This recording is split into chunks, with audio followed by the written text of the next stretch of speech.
feel it a little bit, just, that December football, the games mean a lot more now. And, there's always just a little extra something. You don't know what it is, but there's, the games just feel a lot bigger. Bradley Chubb had himself a game last week, but new week, new game. That was only week 15. Week 15. We on 16 now, and just gotta go out there and do it again, man. And yeah, it's just fun to see the fruits of your labor come to life and stuff like that. But at the end of the day, man, it's what have you done for me now, league? And I can't do nothing about last week. Now I gotta go out there and continue to prove it. And Tua reacted this way when asked about playoff scenarios. I had no idea about any of the scenarios of what that would have looked like at any time. We just want to come out the game with a win, and we want to stack those together. If you can win them all, that's what it is. The NFL season is winding down, but things are just heating up. Time to talk about the Cowboys and the Dolphins. Today at Hard Rock Stadium, it's Game Day Uncensored. Tobin, Solana, Omar, the pregame show for real Miami football fans on AM 560 Sports, WQAM, FM 99.9 HD2, and always live on the free Odyssey app.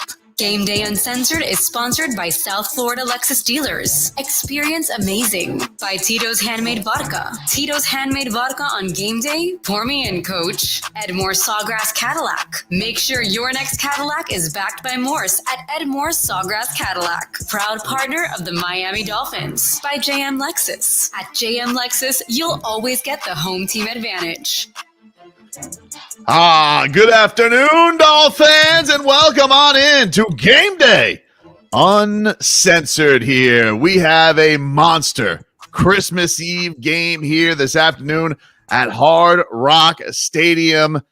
This is how you get your holiday off on the right foot, ladies and gentlemen. Dolphins, Cowboys, two double-digit win teams.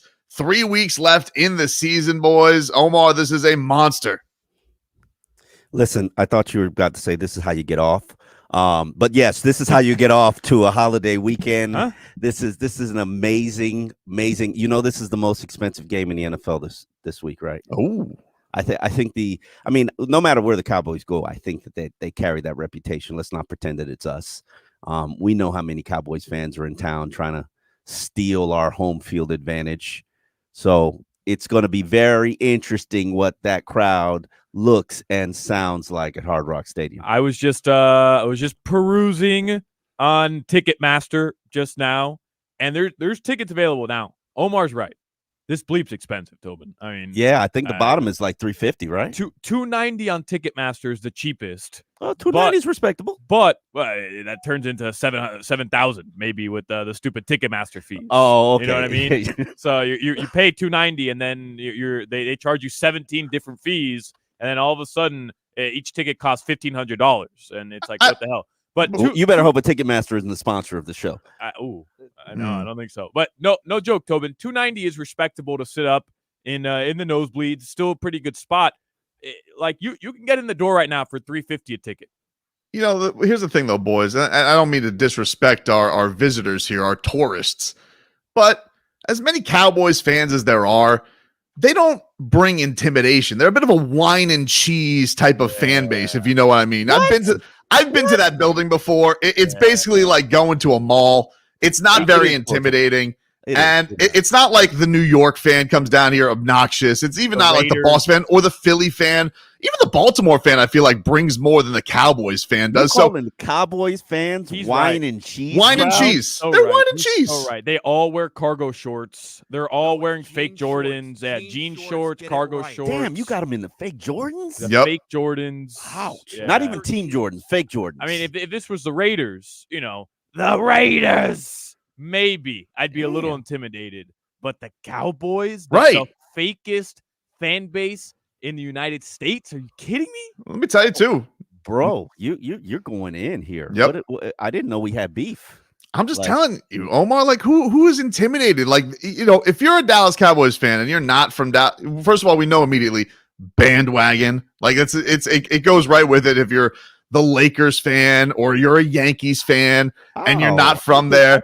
I think that's in your DNA. If you're a Cowboys fan, you had to grow. It had to grow on you because they haven't won anything in about as long as the Dolphins haven't won anything. No, actually, they've won recently under Jimmy Cowboys Johnson. haven't won anything in 30 years. Okay, how long has it been since the Dolphins have won anything?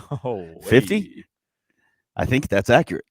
I don't like where you're taking this. I don't like where you're taking. They've been to a Super Bowl, Omar. I mean, yeah, 50 years since they won a Super Bowl. But okay, we didn't say when's the last time they've been. We said when have they won. All right, that's fair. I'm just telling you, if their fans were any kind of intimidating, Jerry Jones wouldn't have to trick out their stadium with a spacecraft television to try and distract them. They're not an intimidating fan base. Bring all of them you want down here. They're all going to be probably in live by halftime. Bigger is better. Okay. It's, of course that I hate that stadium because literally you might as well watch the game on TV inside the stadium as opposed to watching the ants on the field. It is massive. It is like a mall. They might as well put stores in there. Literally. They probably do. I think they do have. Yeah. I mean, you might as well be in a mall. But coming into this one, boys, we said last week you guys just wanted to win. The Dolphins throttled the Jets. They embarrassed them. They demoralized poor Zach Wilson. They hurt him and then just took it home. It was domination in every facet. Before we get into this week's matchup, how impressed were you last week, Omar, with the performance? Shutout win over a division rival. Yes, that's on hard times, but beat them even worse than they did the last appearance on Black Friday. I was thoroughly impressed, but not about how they beat the Jets. I was thoroughly impressed at how the offensive line soldiered through, and hat tip to Liam Eichenberg, who has been getting nothing but showered with praise by his teammates for saving the season. Tobin, by the time we're finished with this show for this season, you're going to say that Liam Eichenberg has saved the season. All roads lead back to Liam Eichenberg. It's the Eichenberg Express, baby. It's a one-way train. All tracks lead right back to the Eichenberg. Liam Eichenberg. Scary road. Just if you think about every single member of that offensive line is playing with something right now, and the fact that the running game wasn't going, but they kept Tua's jersey clean. Tua even gave himself up on 2 sacks just because the pressure was coming, and this is the first time I've ever seen him do that, where he was just like, let me just drop to the ground. Okay, let me just give myself up. And Mike McDaniel even commended him for doing that. But pressures, the line is playing at battered and beaten, but they're out there playing. Austin Jackson is going to be a guy who's going to be doing it today. He's got 2 tears in his oblique, has had it pretty much the majority of the season, and it's gotten worse, but he's going to shoot it up, soldier through, and get out there and play for your team.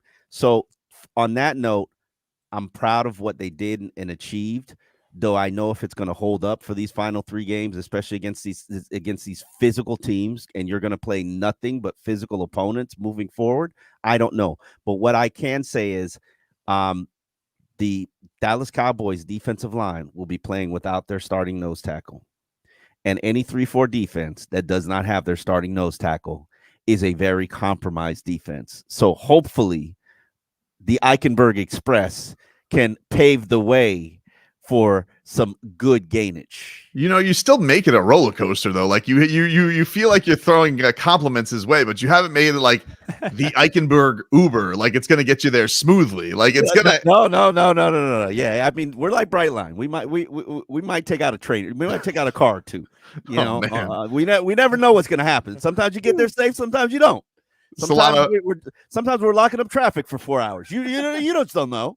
It's a lot of what impressed you most this past week with the win over the Jets. Yeah, I mean, I know the Jets are ass. Like, I get it, because every time I try to credit this team for winning the game this week, everybody's like, oh, the Jets suck. How could you be impressed with a win over the Jets? They suck. And I get it. They suck. We can get that out of the way. But when you factor in the amount of injuries Miami was dealing with, and they're missing their best weapon on offense, and arguably their best defensive player in Xavier Howard. I know that's up for argument, up for debate at this point, but they're missing both their safeties. Like that's a banged up team coming off the worst loss of the season for them. And to just shut out the Jets, like not even think at any point in that game that the Jets had a chance to do anything, to me was impressive. Like, it was a great bounce back performance while you're banged up without Tyreek Hill. And hey, Tua, he proved it. He could do it without Tyreek Hill. Mike McDaniel proved it. He could do it without Tyreek Hill. I thought it was an A+ all around. I get it. I know everybody's going to start chiming in. The Jets are ass. I know. But still, the Dolphins did what they were supposed to do. Listen, the Chargers are ass last night. Everyone's gonna, shower the Bills with praise because they were able to pull out a late win. I mean, they were this close to Dicker coming out there and completely ruining their season. So, you go out there, as we said last week. I think that the idea that you did need a little bit of style points. It wasn't just about getting the win. It was about looking right, and they did. And I think that was a great way to right the ship going into what is going to be this teeth of the season, where everything is on the line, but everything is right there for the Dolphins. 1 seed, you want it, go get it. Division title, you want to go get it. It's all right there. They control their destiny. They got 3 opponents. We know what the narrative has been all year. If you want to shut that up and you want to eradicate all that, it's right there, all there for the Miami Dolphins. So I think that's the fun thing, is that not only do these games have huge stakes, but you can also prove something to yourself going into this playoff run. And if you're going to be a serious contender, you go and you take these guys out that are in front of you. It's going to be a lot of fun. I think everybody should be amped up for what today is going to be. A Dallas Cowboys team that, got exposed a little bit last week. No, there are maybe the 49ers, but I think what this has shown is there's a lot right there for the taking for any team, because every team has their chinks, every team has their major injuries. And so who are the teams that can mask that the most and make something of these last 3 weeks? Which are going to have huge implications with Dallas, Baltimore, and Buffalo in front of them. But obviously it all starts here, because if I mention any games in front of him, Mike McDaniel's going to tell me to go bleep myself. And so will Omar. He's taking it 1 week at a time. Well. 1 week at a time. I have taken it 1 week at a time for like 15 years. I do know what this stretch of the season is, because Mike McDaniel has hammered it into my brain for 3 months. And then now when we get here, he's like, F you, F off. 1 week at a time. Lashing out. Right. Yeah. He's been. Hey, Tobin, though, and Omar, this team has acknowledged time and time again that they understand what the narratives are about them, right? Yes, we know. Absolutely. Nobody thinks we can beat a good team. And they've acknowledged it a couple times. Like, Tua's acknowledged it. McDaniel has said it time and time again. He referenced it prior to the Chiefs game. Like, they know what everybody thinks about. They talk about it them, on Hard right? Knocks. Yeah, McDaniel knows the narratives about his team. Okay, Tobin. They know that this is the chance to change those narratives. Like, here we go. So when you say they control their own destiny, the ball's in their court, like, all that stuff is true. But beyond that, like, personal pride, because everybody in the United States thinks you're phonies. They think you're frauds. And today is that opportunity to beat a good team, to beat a team that everybody thinks is also a bit fraudulent, but less fraudulent than you, going into Baltimore. Like, I'm willing to take this 1 game at a time. You have to beat the Cowboys today if anybody is actually going to take you serious, because if you don't, everybody's picking the Ravens over you, and nobody thinks you're going to be able to beat the Bills week 18. There's not going to be a single person. And by the way, they might be right. Yeah, pretty much. This is probably the most heavy stakes emotion game for Dolphin sanity with this week. Because if they don't, no one's going to believe them. And I don't even think the own fan base is going to believe them for the last 2 weeks. Because not only that, you have like kind of the tightening, or you hear like the hairs on the back of your neck are going to start feeling because of that Bills game coming up in a couple of weeks. So yeah, I think out of all of them, it's a home game. You've been great at home. They kind of suck on the road. They're coming off of a bad loss. It's all right there for the Miami Dolphins. It really is. So this should be a fun one. They obviously are dealing with a lot of injuries. We will get into that coming up on Game Day Uncensored. Who's in, who's out, who do we think is going to be in, and if not, who's going to step up? We'll continue on right here on 560 WQAM. Lots of coverage getting you all the way up until kickoff on this Christmas Eve. Back after this. Game Day Uncensored on AM 560 Sports. WQAM is sponsored by South Florida Lexus Dealers. Experience amazing by Tito's Handmade Vodka. Tito's Handmade Vodka on Game Day. Pour me in, Coach.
Smile, you're on Cricket. Must open a new line on a $60 a month voice plan. First month service charge and tax to its sale. Fees, terms, and restrictions apply. See cricketwireless.com for details. Hey, did you know the Statue of Liberty is the largest holiday gift ever given? That's a big deal, just like those at the Hyundai Getaway Sales Event. Hey, did you know when the year ends, so do the deals? It's your journey. Own every mile at the Hyundai Getaway Sales Event. Get 0% APR for 60 months, plus 0 payments for 90 days, or $2,500 bonus cash on the Hyundai Tucson. Now, during the Hyundai Getaway Sales Event. Offer ends January 2nd. Call 562-314-4603 for details. How often do you use your phone? All the time, right? Make sure you have the Odyssey app. It's an easy way to listen to us wherever you are. Make WQAM your favorite station and take us wherever you go. Game Day Uncensored continues on AM 560 Sports, WQAM, FM 99.9 HD2, and always live on the free Odyssey app. Sponsored by South Florida Lexus Dealers, Tito's Handmade Vodka, Edmore Sawgrass Cadillac, JM Lexus, and Williamson Automotive. Welcome back, everybody. It is Game Day Uncensored here on 560 WQAM, streaming live on YouTube and Twitch, the channel Miami 560 WQAM. Take you guys up until this big Week 16 matchup, Dolphins and Cowboys. Tobin here with you alongside Omar Kelly, Alejandro Solana, who is missing right now. I don't know where is he. He's getting a Red Bull, a Celsius. Where's he at, Omar? How dare you say Red Bull when I apologize. Celsius house. I apologize. I have no idea. Maybe he went to go drop a deuce. I honestly have no idea. He tried to. Yeah, he snuck in here on the tough ride in, and he goes, "Oh, I just need to make it there. Yeah. All right. Well, when he gets here, he gets here. So what are the concerns about today's game, which I have dubbed the Pretender Bowl, by the way? Interesting. I like that. Here's my reasoning why, okay? Because, bowl games, they have significance. Well, in this game, which features two of the NFL's alleged pretenders, one of them will walk away morphing into a contender. Yes. While the other will clearly be identified as a pretender in this scenario for the rest of the season. The loser will not be able to label themselves a Super Bowl contender until they actually get to the Super Bowl, in my opinion. Whereas the winner, no matter what they did, they're a contender, and they will be throughout the playoffs. You want to know, outside of the obvious injuries, because I feel like it's an easy answer. Here's my concern, Omar. I feel like the blueprint is right there to beat this Cowboys team, and I'm almost worried that Mike McDaniel is going to get too cute, because in their losses, they've gotten run over, run the damn ball, run the damn ball, and run the damn ball. Like without a healthy offensive line, though. But I think that they've shown, if anything, the offensive line, the run blocking seems like it's done okay. It's usually the pressure with the pass that you have to deal with. Well, I don't disagree with you in generalities, but last week against a 28th ranked defense, you couldn't run the ball at all.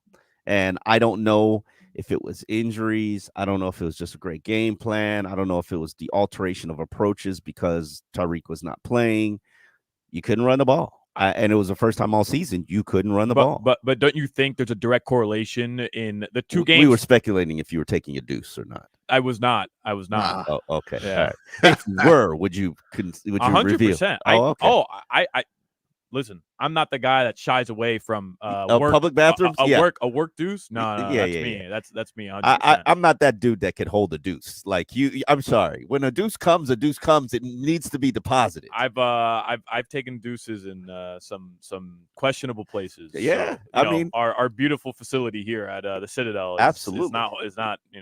Yeah. I'm good. But I was not. I was just gonna say, I think there's a direct correlation. Getting back to football, deuces, a conversation about deuces is important. I'm here for it. I'm here for it. I'm here for it. Hopefully, the Dolphins don't take one today. Yeah, that's a goal. Mm-hmm. Yeah. Don't you think the two games the Dolphins couldn't run the ball directly correlates to the two games Tyreek Hill was not involved in the offense? I mean, right? Could or couldn't run the ball because they couldn't run the ball. That's what you're saying. They ran the ball. They ran the ball against Tennessee relatively effectively. They had 101 yards at half or something like that. Yes, they couldn't run. You're saying, could there be a correlation? Yeah, maybe. I mean, like it definitely, when you don't have Tyreek Hill, there's going to be less of that fear that's there. And, to the Dolphins' credit, they were able to make the Jets pay on a couple of those drives, because you obviously had the one bomb to Jaylen Waddle. And then you had, in a lot of big third downs. Tua came with some big throws on another drive to keep him going. So that test was there for them. But I do think that we saw in a lot of the drives where it was right there on the doorstep, they didn't do this dumbass fade stuff. 3 handoffs to Raheem Mostert. Get this dude the record. Like, you have one of the best touchdown getters in the league. Go for it. Like, just give him the football. Did you see Hard Knocks? Yeah. The portion where Mike McDaniel calls himself out for calling trash A plays. Loved it. I was like, finally, Mike, finally. Like, stop calling that dumb play. By the way, that proved to me that he doesn't have to be long-winded to make his point. He's messing with the media, man. I'm convinced he is messing with the media. Because Tobin, he was concise, he was clear. I couldn't believe it. Like, that was 45 seconds to a minute of Mike McDaniel knowing how to fire his guys the bleep up, and he did it perfectly and concise. Mike McDaniel's trolling the media. Hold on. He's trolling the media, brother. In our defense, and I'm not going to say I disagree with you, but in our defense, he did only have one practice day for that game, so you couldn't waste time. Right. Okay, gotcha. But also, I want to disclose to you guys on Friday, because we go into Mike McDaniel's press conference. Okay, this is a little bit of conversation between us. We go into the Mike McDaniel press conference. I might have 1, maybe 2 questions, just because I'm trained. Like, I'm not going to get a question. I'm barely going to get a question in. So maybe I have 2. He answered so short some of the early questions on Friday. Like, we all tapped ourselves out. We were just making stuff up. Wow. We're all like, there was like dead silence. And he was just like, he was looking around like you guys got nothing else. Wow. And we're just like throwing stuff out there. So he like rope-a-doped us on Friday to the point where we just had to start making stuff up to ask him.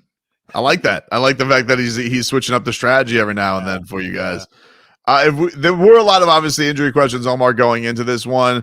Let's just speculate a little bit here. Tyreek Hill, best guess? Do you think he gives it a go? Like, we saw the film of him working out. Bro, I said last week he was playing, and I know 5 minutes later, like he's dancing. 5 minutes later, he's a wrap. But in my defense, what they showed on television and what people were showing on Instagram was not what Hard Knocks showed, which was him running his route and then grimacing after he ran his route.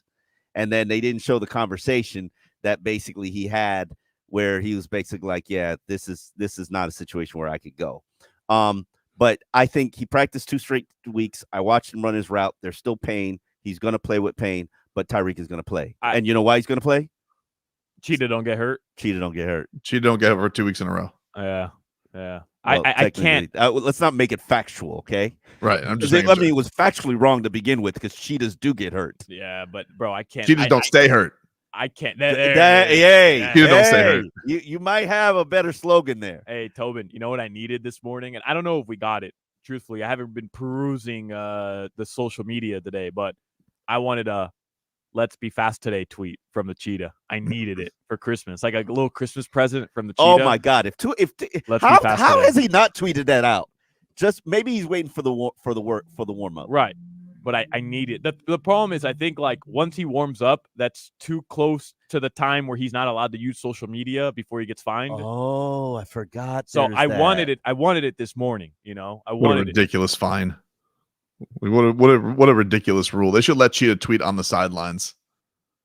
I mean, the things that they limit these guys on are ridiculous. It's so silly. That's definitely coming in sports where, like, guys can just be on the bench and use their phones. I see that. Absolutely not. I see that at some point. Absolutely not. Yeah. Not gonna happen. Yeah. What if we just have a ball boy do it?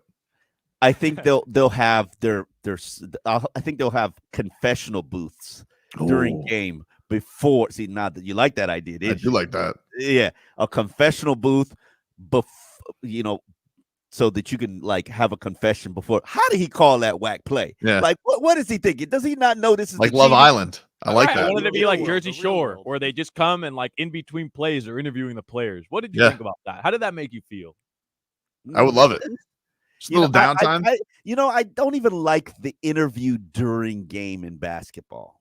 It makes me a little uncomfortable. Well, it's dumb because the coach doesn't want to do it. The sideline reporter knows the coach doesn't want to do it. The sideline reporter has to ask 2 questions, and the coach is just giving you the dumbest possible answer every single time. So like it's just watered down at this point. It is, but you know what? You know why they do it? Because it makes them more money. Yeah, for sure. So a confessional on a NFL sideline Brought to you by Amazon.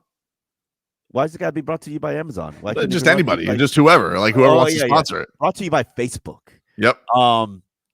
That 5 players must go inside when the fans dictate it.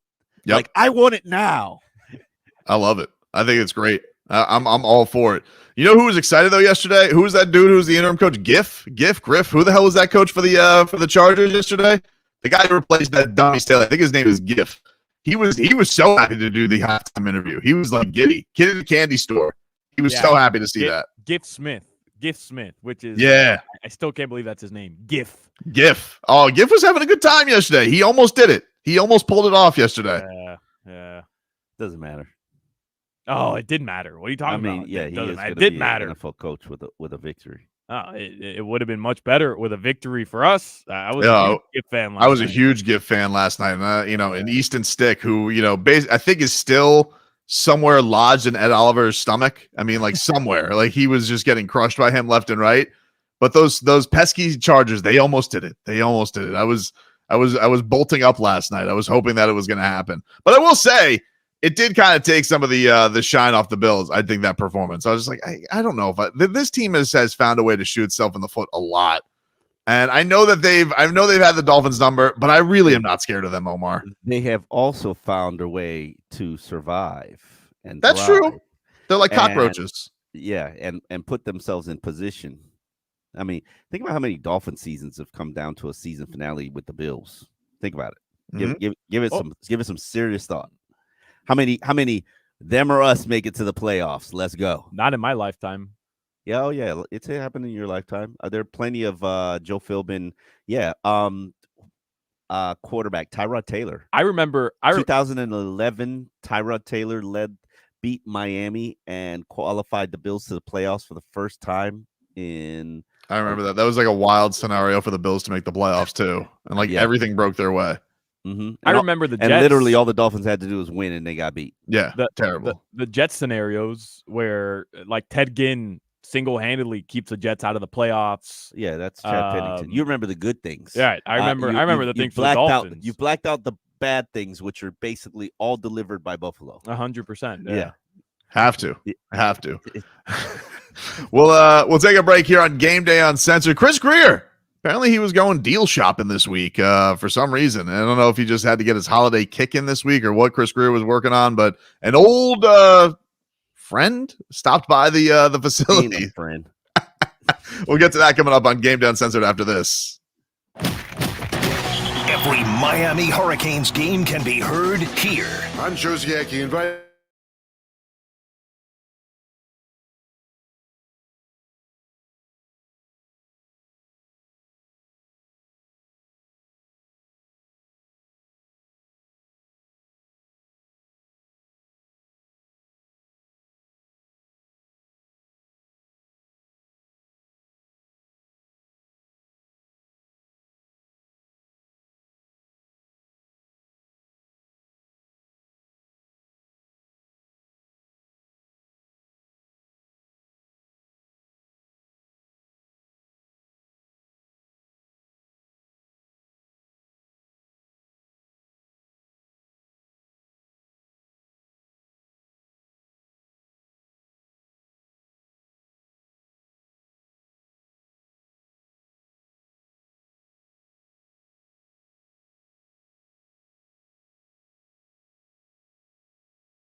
or a sports injury and have been told you need knee, hip, shoulder, or back surgery, QC Kinetics offers revolutionary non-surgical solutions with actual regrowth of your own tissue with no downtime and long-lasting results. Call right now and set up your free examination with one of our highly specialized doctors at one of our 6 leading-edge clinics in Palm Beach, Broward, and Miami. Experience VIP medical care at its best. Call right now and see how you can get your first treatment free. Call 800-727-1995. That's 800-727-1995. 800-727-1995. Thanks for calling Discover. This is Anjali. Hi, it's Jennifer Coolidge. I just got an alert for a strange charge on my card. No problem. We make sure you're never held responsible for unauthorized purchases on your Discover card. Let's see. Did you purchase something from a t-shirt cannon store yesterday? Absolutely not. No, I already have like 3. $0 fraud liability guarantee. It pays to Discover. Learn more at discover.com/credit card. Limitations apply. Want to listen to us anywhere, live or on demand? Just download the free Odyssey app and make WQAM your favorite station. And there we are, 24/7.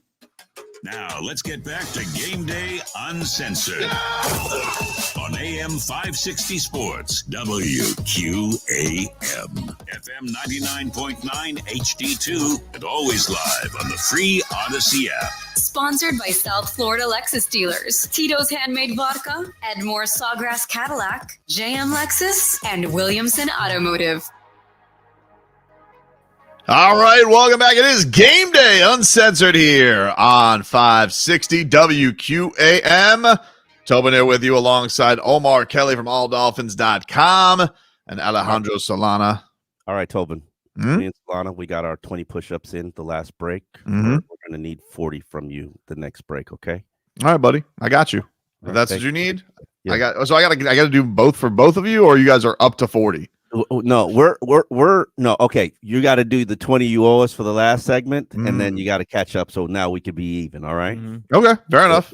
It's a team effort here. I got you, buddy. I will. It is a team effort, especially on a holiday. You know what? It can't hurt to do that before the lechon gets served tonight, Solana. You getting some lechon, Tobin? Oh, dude, the in-laws, Noche Buena, got it going on, man. Absolutely. Noche, but my first wife was Cuban. Loved Noche Buena. Of course. Loved.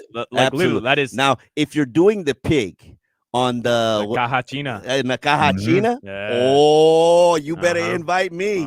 You better invite me, and I better get a sneak of the skin before everybody else does. That's the thing. You got to become buddy with whoever is manning the caja china. Absolutely. Because like before everything gets cut to get put on a plate and go over to the table, there's like 3 or 4 people who have the connect. It's a hierarchy. You gotta have the getting connect. the best pieces. You're getting the best pieces before they get put on the plate. I swear, I want one, and I will learn how to man that damn thing.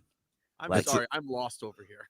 It's listen, it's basically a pork roast, Trevor, and especially for the Cuban families down here. You roast a pig in a box, and it's delicious. This guy, he's eating cheese whiz on a steak and cheese sandwich. Steak and cheese sandwich for Christmas morning. They're serving cheesesteaks in Philly on Christmas morning. Today is actually one of those. Today's down. One of those days that's actually good because I actually have something to do to count down because we eat very late every year. It's the Christmas Eve. The eating is at like 10 o'clock or something like that. It's ridiculous. So now that I have a Dolphins game to keep me busy, I'm actually pretty fired up about this. So do you sneak a meal in before? You have to? I haven't yet. I mean, there are going to be some good appetizers, some croquetas and things like that you can munch on, but I don't want, it's a dangerous dance between the drinking, the apps to get to the Cajachina main event. You gotta take it lightly. You can't go too willy-nilly all the way in, and you can't get too drunk. You go, Tobin, what are you talking about? I get wrecked, but then I just the pastelitos, all the pastelitos, it's like a sponge in my stomach. And then maybe I make myself throw up or something, and then I'm good for round 2 with the cajachina, See, I like it. I had you with baby. I had you with the pastelito like a smelling salt, like somebody cracks it under your nose and you're just like you're back from the drinking. All of a sudden, like that's what goes for you. The guayaba is your smelling salts. Yeah, like Adam Gase with the pastelito. You're like, brings you back. Omar, why the hell did the Dolphins work out Ndamukong Suh this week? What was that? Let me tell it to you guys how it has kind of been explained to me. You know Ndamukong Suh. We all know Ndamukong Suh. He is a mercenary. He's going to be playing for somebody, a contender, this late in the season. What contender? We don't know. Would you rather him playing with you or against you, whether it be the Buffalo Bills or the Baltimore Ravens or, I'm not even going to say the San Francisco 49ers, and I'm not really worried about an NFC team. Now, they kicked the tires, brought him in here, and mainly to sit down and have a conversation because, as we know, the last time Suh was here, and he had, I believe, a 2-year tenure with the Miami Dolphins, he was an ass and showed his ass and admitted openly that he was a horrible teammate, which to me, I didn't even remember that because I kind of purged myself of Suh when he was here. So I'm glad that there was a starting point of acknowledging how bad of a teammate you were, because I can't name you anybody in Dolphins that I've covered in 15 years who was as bad as a Suh teammate was. I watched him one time, and this was when I was completely off him. I watched him one time. I'm not going to say the name of the player. Verbally harass and abuse and bully a player to the point where I think he lost his confidence in himself. Damn. And this was not on the practice field. This was in the locker room, like telling him how much of a B he was. And you have no business being in the NFL. Words that I heard coming out his mouth in front of the media, and just being mean-spirited. And so that was one of the big concerns. When the news ultimately came out, I was just like, absolutely not. This is not something that they can consider just because they have such a wonderful locker room. They have such great leaders. They have such great chemistry. I didn't want anybody to enter the equation and that could possibly throw a pebble into the water. But then I started talking to the leadership in the locker room, and they basically said, we're Suh-proof. So if he comes in here and he pulls some of the stuff that he pulled a decade ago, we'll just be like, get him out. So I have changed my tune. Jay Cutler was not a bad teammate. Brandon Marshall, The funny thing about Brandon Marshall is, and I will say he's a horrible human being, but there are teammates who actually liked him. I can't find you a teammate who liked Suh. There were literally, and I didn't know this because every one of us media members has a different horror story. I mean, and Joe Shad, I don't want to out his business, but a teammate of Suh, somebody who played with Suh, apologized for Suh and said basically, hey, he treats us like that too. Don't feel bad. And so nobody likes Suh. Nobody. And it's funny because they have a defensive line where they all just seem like the best of friends. It's that I don't know if there's a better unit that has the chemistry of the defensive line. I mean, Christian Wilkins and Zach Zeller are the closest thing to brothers that you could get. It seems like, alongside Chubb and Jalen Phillips, and all these guys seem to love each other. From everybody, from Raekwon to Chubb to Emmanuel to everybody, from Van Ginkel. Like that, and it's the whole team. It really truly is the whole team. This is by far the best. And I think that they are gonna be a very good team because they love each other. Do you think this is Vic Fangio? Like, hey, there's too much lovey-dovey going around. Let's bring in another curmudgeon in here. Let's spice things up because it sounds like a Fangio guy. I know that about Suh though. Like, I don't know how known it was when he was here. Maybe it was. I mean, that was a long time ago. But he genuinely, he's come out on the record a number of times in the past couple of years and been like, I was a bleep hole. Like, I was not a good person. Especially, he cites Miami. Yeah. Well, so he's known for stomping on people's junks and helmets. Like he's that's not even that's an opponent stuff. That's like over there. Right. I'm talking about things you did to your own teammates. If you were going to tell me that, not surprising when you think about what we just know about him on the field. There's some guys that can't turn a switch on and off. You understand what I'm saying? So when they're on the field and the switch is on, Like I'm sure Crowder was like that. He had no idea what the hell he was doing half the time he was out there on the field. But then the thing about Suh was there was no switch. He was just an a-hole all the time. So what happens? Like he gets the bag and he's just like, yeah, you're all a bunch of peasants. Like don't talk to me. It was weird. Right? Like it was one of these guys I that don't like even think he needed the bag. Yeah, it was just, and not only that him having the bag, but like he was like friends with Warren Buffett. Like he was just so very clearly like, this is my profession, and like bleep everybody else. You know, like he's a hobnobber.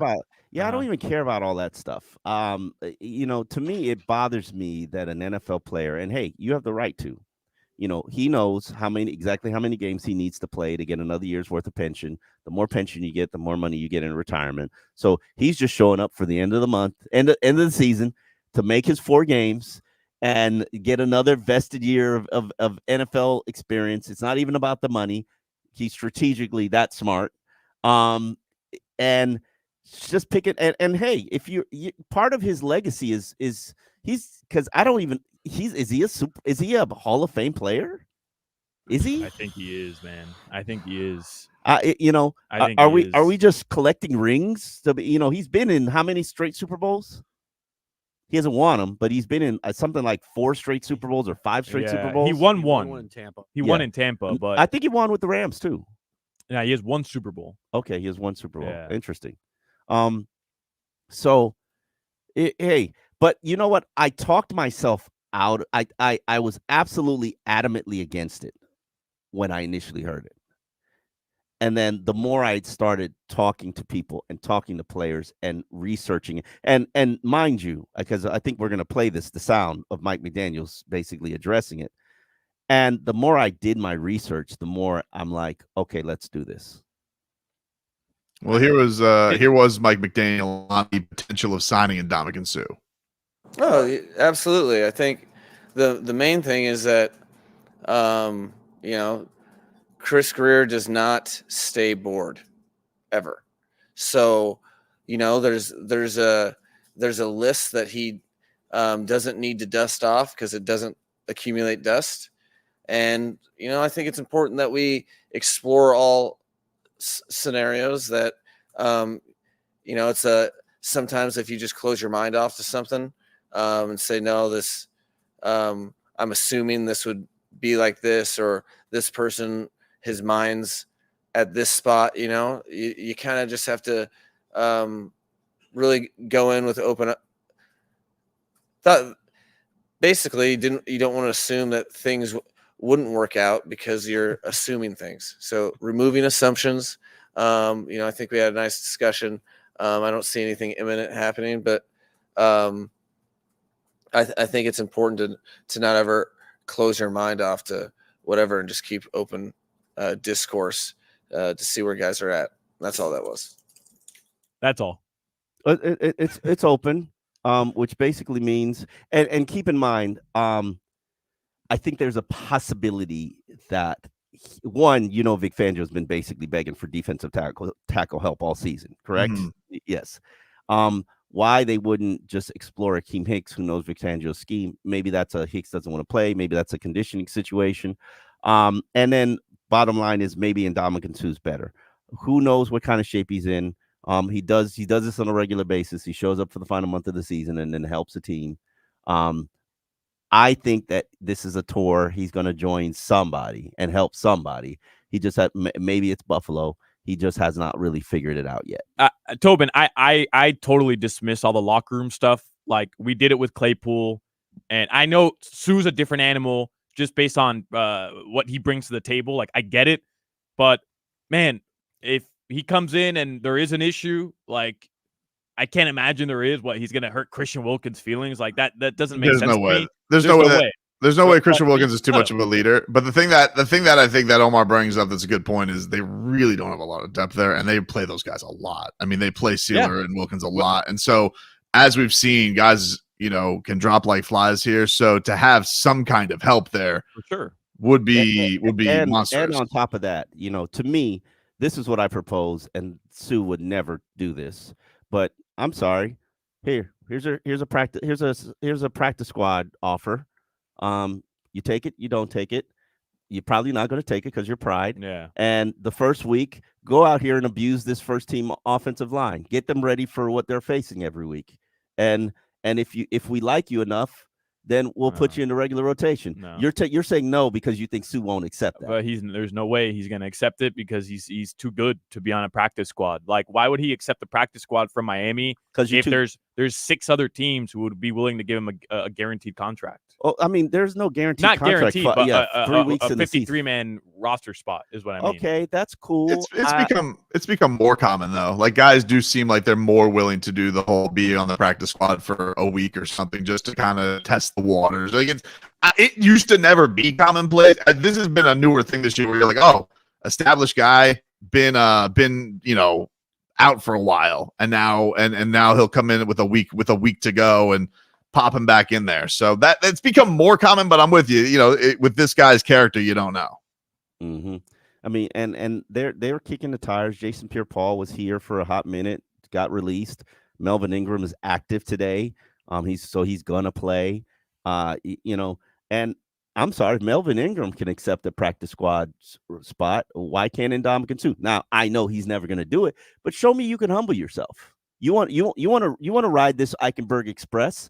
Show me you can humble yourself. Because Omar, you're asking a 3-time first team All-Pro, second team, 2-time second team All-Pro, 5-time Pro Bowler, NFL 2010s All-Decade Team member. All-Decade, all right. All-Decade schmecade. This guy's accolades are ridiculous, and you're telling one of the best of this era, humble yourself. What? Well, because he needs to humble himself. For this That's team. why I'm telling him to humble himself. Yeah, for this team. Jason Pierre-Paul has 94.5 sacks. Jason Pierre-Paul has a very accomplished resume as well. And he's got 2 Super Bowl rings. He humbled himself and joined the New Orleans Saints practice squad. He's missing a hand though. It's a little different. Fingers, dude, not a hand. Not a hand. Come on, just digits. Sorry. Take a break here on Game Day Uncensored. Back with more after this. Merry Christmas! And we've got Heat Basketball Christmas live from Miami. The Sixers are here to face the Heat. Game begins at 8. Preheat at 6:45. We're the audio home of the Heat. Hi, I'm Jimmy Butler of your Miami Heat. Listen to all our games right here on AM 560 Sports WQAM, FM 99.9, HD2, and always live on the Odyssey app. If you want to propose this holiday season, you have to come to JR Dunn. We have a huge selection of ready-to-give engagement rings to make it easy for you. How about a 2-carat elongated oval solitaire with our newest hidden halo that sparkles from all angles? Or a gorgeous 3-carat radiant set in our petite pave setting. Need something bigger? How about a 5-carat or 8-carat stunner? We got it. Best part is we're offering extended interest-free financing on all ready-to-give engagement rings now through December 31st. It's the best of both worlds. Get her dream ring, and you don't have to pay for it all up front. It's my family's gift to you. Happy holidays from J.R. Dunn Jewelers in Lighthouse Point. Holiday hours start Wednesday, December 13th. Monday through Saturday from 10 to 7. Sundays 10 to 6 and 9:30 to 5 p.m. on Christmas Eve. The J.R. Dunn Holiday Toy Drive for the Boys and Girls Clubs of Broward County is now through December 20th. J.R. Dunn. This weekend, during the Wrap Up the Year sales event at Kendall Dodge Chrysler Jeep Ram, get up to $18,500 off MSRP, 1.9% financing, or drive a new 2024 Ram 1500 for just $299 per month. Kendall Dodge Chrysler Jeep Ram.com. Only 445 20% more for details. Come out to Tootsie's, the best gentlemen's club in South Florida, where you can watch your favorite team play or enjoy all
tests. Available at the Home Depot. How doers get more done.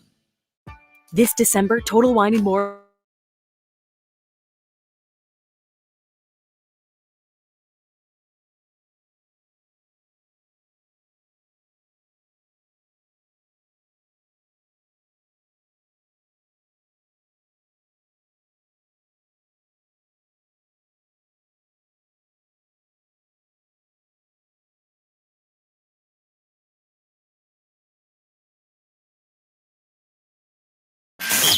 You're listening to Game Day, Uncensored, on WQAM Miami, WPOW HD2 Miami, WKIS HD2 Boca Raton, and Odyssey Station. It's another Game Day Uncensored. Christmas Eve, and the boys are in town. The Cowboys from Dallas. And they're looking to stir up some trouble, especially after their blowout loss to the Bills last Sunday, who the Dolphins also lost big to back in Week 4. Not many degrees of separation here, but a whole lot of intensity. It's a big game as the Dolphins jostle for playoff position with 2 more huge games after this. Coach Mike says he's emphatically told his squad that it is just one game at a time. Anything other than concerning yourself with the next opponent, which for us is the Dallas Cowboys, and any other narrative that has to do with good teams or playoff seeds or the next 3 games, all that stuff. I gave them the clearance to tell all members of the media to, with all due respect, F off. And Christian Wilkins says no one has to tell him about the importance of games at this time of year. You definitely, kind of feel it a little bit, just, that December football, the games mean a lot more now. And, there's always just a little extra something. You don't know what it is, but there's, the games just feel a lot bigger. Bradley Chubb had himself a game last week, but new week, new game. That was only week 15. Week 15. We on 16 now, and just gotta go out there and do it again, man. And yeah, it's just fun to see the fruits of your labor come to life and stuff like that. But at the end of the day, man, it's what have you done for me now, league, and I can't do nothing about last week. Now I gotta go out there and continue to prove it. And Tua reacted this way when asked about playoff scenarios. I had no idea about any of the scenarios of what that would have looked like at any time. We just want to come out the game with a win, and we want to stack those together. If you can win them all, that's what it is. The NFL season is winding down, but things are just heating up. Time to talk about the Cowboys and the Dolphins. Today at Hard Rock Stadium, it's Game Day Uncensored. Tobin, Solana, Omar, the pregame show for real Miami football fans. On AM 560 Sports, WQAM, FM 99.9 HD2, and always live on the free Odyssey app. Game Day Uncensored is sponsored by South Florida Lexus Dealers. Experience amazing by Tito's Handmade Vodka. Tito's Handmade Vodka on Game Day. Pour me in, Coach. Edmore Sawgrass Cadillac. Make sure your next Cadillac is backed by Morse at Edmore Sawgrass Cadillac. Proud partner of the Miami Dolphins. By JM Lexus. At JM Lexus, you'll always get the home team advantage. Welcome back in, everybody. Hour 2 of Game Day Uncensored here as the Miami Dolphins getting ready for the Dallas Cowboys. Our open made it sound like they're going to, TD's walking through just like the saloon right through there. And there's Jerry Jones just having some sarsaparilla, just getting ready for a showdown there as Dolphins getting ready for this huge matchup against the Dallas Cowboys. Dolphins, they can clinch a playoff berth with a win. Let us get to our keys to the game here. Brought to us by Edmore Sawgrass. Buick GMC's entire inventory is on sale. All backed by Morse. Click Edmore Sawgrass, BuickGMC.com and start shopping.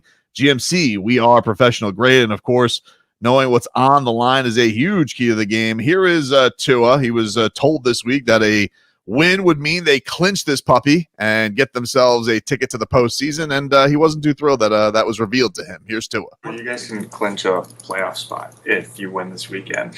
How important or how meaningful will that be for you getting to play this late into the year and have that opportunity to do it here? I wish you didn't share that. I wish you didn't share that. I had no idea about any of the scenarios of what that would have looked like. Truth. At any time, we just want to come out the game with a win, and we want to stack those together. And so, if you can win them all, that's what it is. That's the goal. That is the goal.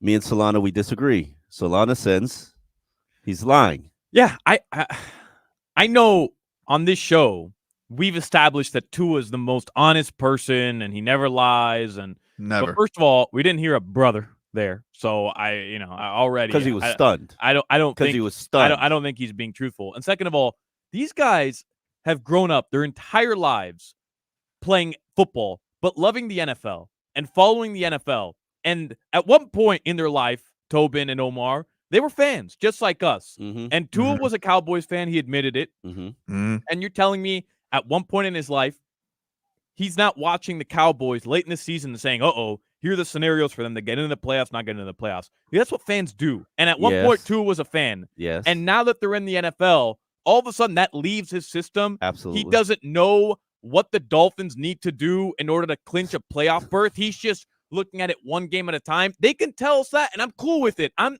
not saying that Tua shouldn't tell us that. I'm just telling you, I don't believe that NFL players who have lived and breathed and slept and ate football their entire life, just like we do, are totally oblivious to what needs to happen for his legacy to take the leap that it needs to take this season. Get out of here. You're worried about Tua's legacy way more than he's worried about. Okay, right. Okay, Omar. Okay, Omar. You called the most honest man in professional sports a liar. Yes, I did. I did. Just absolutely disrespectful. And I'm not telling. I'm not saying that he shouldn't lie to us. I'm cool with it. I'm just calling it as I see it. He's never lied to you. That's a lie. He's never lied to you. He's never lied. Even when it has benefited him to tell a white lie. Never lied. He didn't watch Hard Knocks, Omar. I don't think he's watched Hard Knocks. Oh, come on. I'm telling you, he hasn't watched. I'm telling you, he hasn't. He's on Hard Knocks. You're going to tell me he hasn't at least turned to it. Completely different guy. No, because I've talked to him about things that have been happening in Hard Knocks, and he had no clue. It's ridiculous. He literally had no clue. Listen, I'm telling you, if you told me this was Alec Ingold, Raheem Mostert, Teron Armstead, I would tell you you're right. Mm-hmm. There are players. I've gone up to players this week and told them their individual milestones that they could achieve this week, and they're like, I had no idea. Some players are absolutely oblivious to it. Okay, Raheem Mostert knows the exact yardage he needs and every single record that he's going to accomplish. There are some players who absolutely know. Tua, I can promise you, Tua didn't even know he was the leading vote getter in the NFL in Pro Bowls. Lie.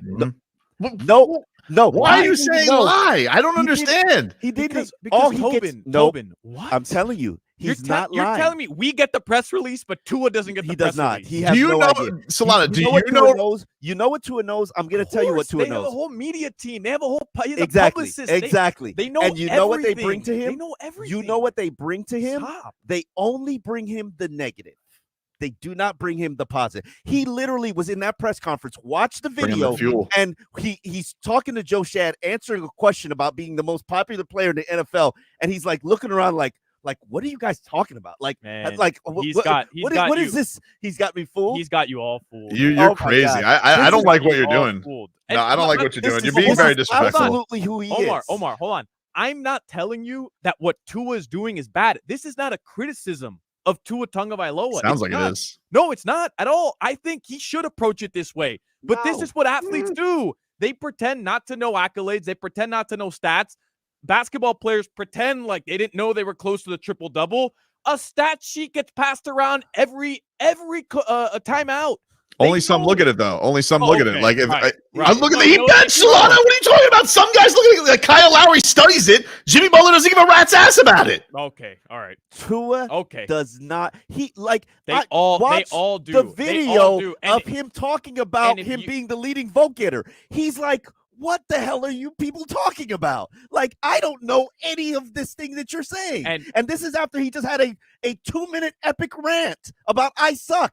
He's like, I'm the leading vote getter. Like what? And like, for months, Tua's been telling us he doesn't listen to the noise. He doesn't right, know what people are talking. I knew you were coming. I'm just saying he Yeah. doesn't listen to what anybody says. He's never paid attention to criticism on TV And or Nolan is his on bearer of Twitter. bad news. And now we know he keeps receipts. Yeah, So he's always was he kept lying? receipts. Was he lying or not? Was he lying or not? Because the receipts are brought to him. That's fine. I'm not criticizing him. This is what he should say. No, you called him Like, a liar. You called him Yeah, a liar. he Which is. guess what? But Congratulations. all called Yeah. the most honest man in Right. professional sports a liar. All athletes should lie to us because that's No, what they're told Tua that they cannot have lie. to do. Let- That's what they're Let told. me that tell they you have to as do. a secret. Do you know about the cake he gave to the media? Yes. Okay.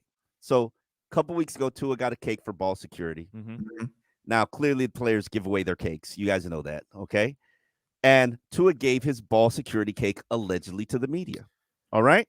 And we were like, oh, that's cool. Thanks. But we didn't believe it. And Ann Nolan, who is the media relations director, she's insisting to us that Tua insisted that it come to us. I like But that. Really, when we go into the locker room, Tua said, I never gave you guys that cake.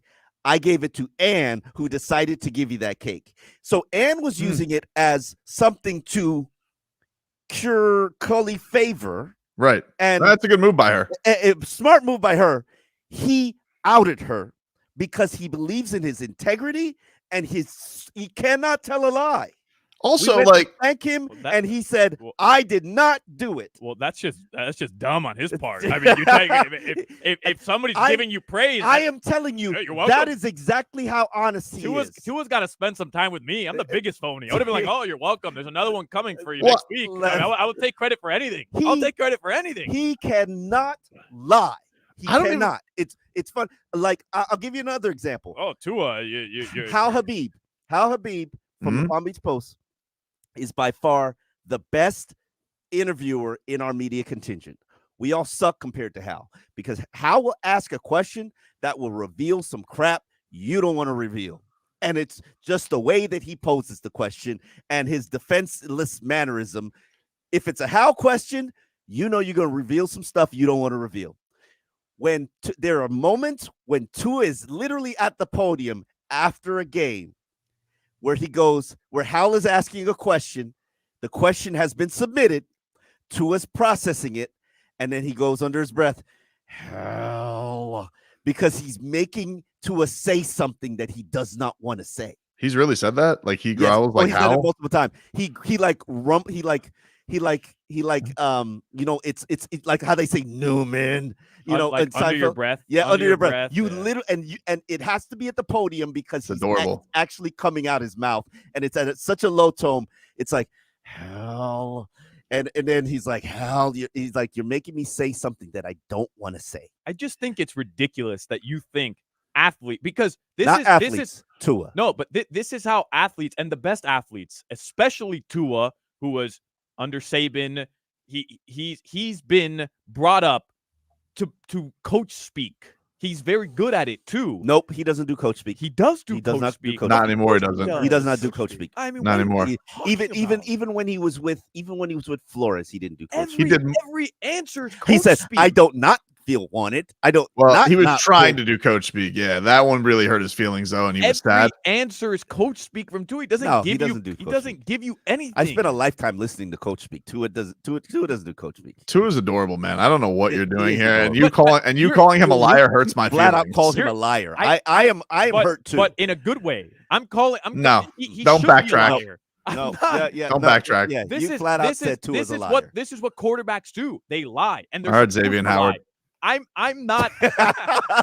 I am not in any way criticizing Tua for his answers. He should pretend like he doesn't know what the Dolphins need to do to make Absolutely, the playoffs. he does not know. He should pretend like he doesn't know what yardage he needs to break a record. He does not know. He should pretend He wouldn't know. he's not paying attention to Baltimore or to Buffalo or He's how not. big that Buffalo Absolutely. game. He Tua should can't even pretend tell you who he plays next. 100%. He should tell you he doesn't know who they're playing next. You're telling me he doesn't know they're going to be in Baltimore next week, Omar? Absolutely not. I mean, No clue. that is the dumbest thing. No that you're clue. falling for that. I can't believe that you guys are falling for this phoniness, not just from Tua, from the entire NFL. I can't believe that you. I I can't believe that you have spent 15 minutes questioning a man's integrity. and calling him a liar, brother. And I don't like that at all. At all. After this guy believe- has openly admitted crap he shouldn't all the time. He can just lie. And he's a beautiful man. Just lie and skirt it, and he's just volunteering some crap that he shouldn't because he's Tua. Yeah, he's a beautiful man, and he's got a great soul. And Solana, I want you to think about. No. I want you to. I'm not telling Nope. you. Nope. On timeout. I want you during this break. Doesn't know who they play next week. Like, what? I'm exaggerating. He probably knows. Maybe he knows it's one or the other. I bet you he knows it's one or the other. So it's one or the other. Yeah, he doesn't know which one's first. No joke. Tua doesn't. Yesterday, there's no chance Tua watched the Bills play the Chargers yesterday. Is what you're saying? Absolutely none. No shot. No shot. He'll get the report in the morning. Tua's in his guitar room, just strumming, baby. Yep, just strumming or Fin going 7 over gameplay. Tua does not pay attention to anything. So he doesn't watch football. I don't even think he knows how to turn on his television. I barely think he likes football. What are you guys doing here with Tua? Like, I love Tua. I have a Tua jersey. The first jersey I bought. Okay. In 15 years, it's a Tua. I love Tua. Did you customize it liar on the back? Yeah, brother. He is when he's home. Tua's not watching an NFL Raja game. Lioa. Wow. Wow. All right. You know what? Tua's playing with his son. He's carrying around little toys to media sessions. He probably doesn't. He probably doesn't even think it's his son. He probably thinks it's like a Tua fan in disguise, according to Solana. Like he just thinks he's lied about his entire life. He doesn't even think Tua's lefty. Tua isn't lefty. Wow. Now we're we are. Yeah, but he's admitted that. Thank you, Tobin. He's admitted that he's not a lefty. He throws lefty, but he's not a lefty. This is ridiculous. We'll take a break. The only thing he does with his left hand. Take a break. A milestone. We're on milestone watch for the Miami Dolphins coming into this game. We'll tell you about that coming up on Gameday Uncensored next.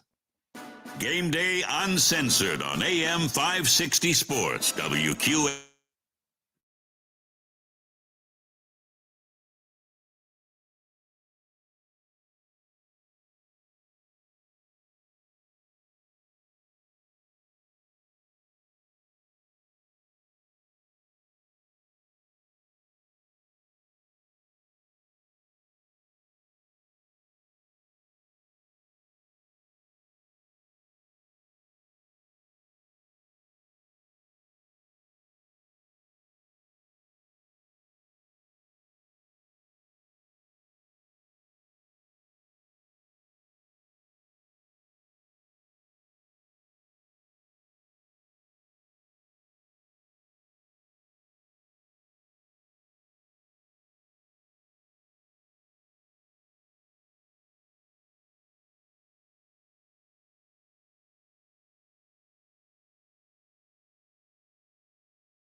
pack of dogs. Because LifeProof with PetProof technology delivers permanent built-in stain and soil protection that never washes or wears off. Quiet, sit, good dogs. LifeProof with PetProof technology available only at the Home Depot. How doers get more done. Everybody's choosy about something. It might be your favorite snack. 2 scoops of Rocky Road, please. Your style. Those earrings look amazing on you. Or the things you like to do with your best friend. You can be choosy when it comes to getting a COVID-19 vaccine, too. If you're thinking about getting an updated vaccine, there's more than one type available. You can find out more at WeDoVaccines.com. This message was brought to you by Novavax. Did you know you can listen to us on your smart speaker? Just ask your device to play WQAM. All our shows, all our games, all our shenanigans. WQAM on your smart speaker. Game Day Uncensored continues on AM 560 Sports WQAM, FM 99.9 HD2, and always live on the free Odyssey app. Sponsored by South Florida Lexus dealers, Tito's Handmade Vodka, Edmore Sawgrass Cadillac, JM Lexus, and Williamson Automotive. Welcome back into Game Day Uncensored here, everybody.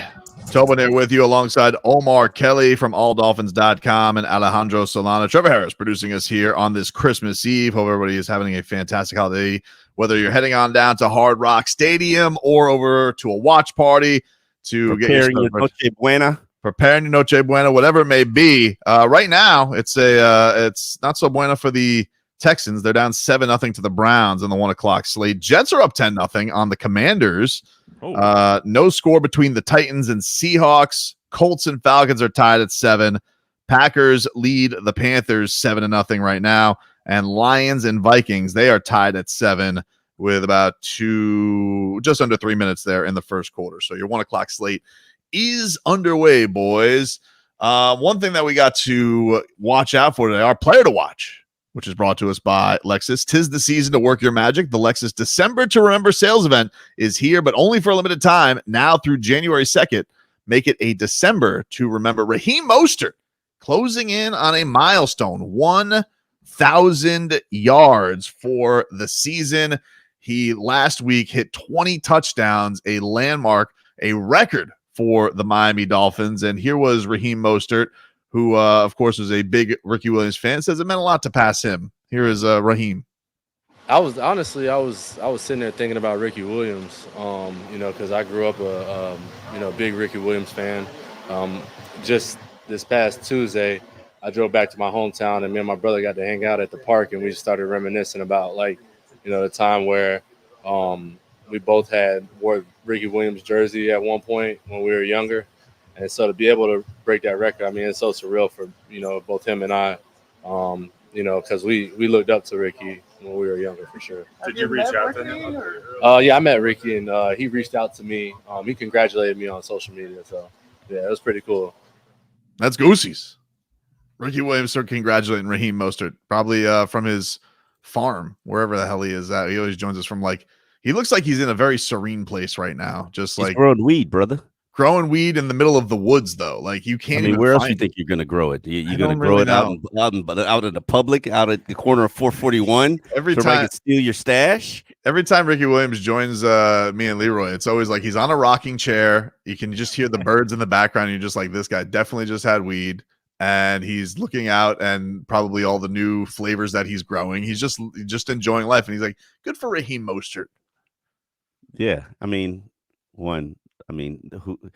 for Ricky to be growing weed, considering he gave up his career for weed, it's poetic justice. Yes. But Raheem, do you know? And I've told these guys this. Okay, I've told the team, they didn't know that when Jaylen Waddle gets, I believe he has 36 yards to get, becomes a 1,000-yard receiver. Raheem Mostert who has 34 yards to gain rushing and becomes a 1,000-yard back. And with Tyreek Hill, who's already at 15, whatever, and change, they will become the first trio in Dolphins history to produce a 1,000-yard back and 2,000-yard receivers in franchise history. Wow.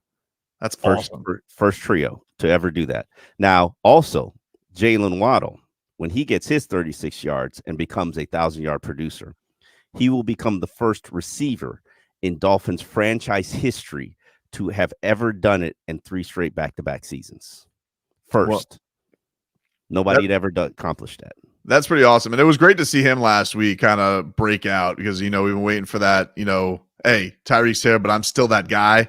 And for him to just have that type of performance when they needed him was awesome. I mean, that guy's still in there. That guy's still talented, but obviously with having a guy having the season Tyreek has had, and quite frankly, Raheem too. I mean, you mentioned those kinds of numbers. It's not easy to put up numbers like that. And it was kind of cool to see him get the shine last week. Yeah. Here's something. I talked to Jaylen exclusively, and I did not write a column, which was my intent, but I just didn't feel like it was needed. But he had really been going through a hard season this year. And it's not necessarily playing second fiddle to Tyreek because, he knows who Tyreek is. Tyreek is the biggest, baddest man in the NFL. Like, if you don't get that, then something's wrong with you.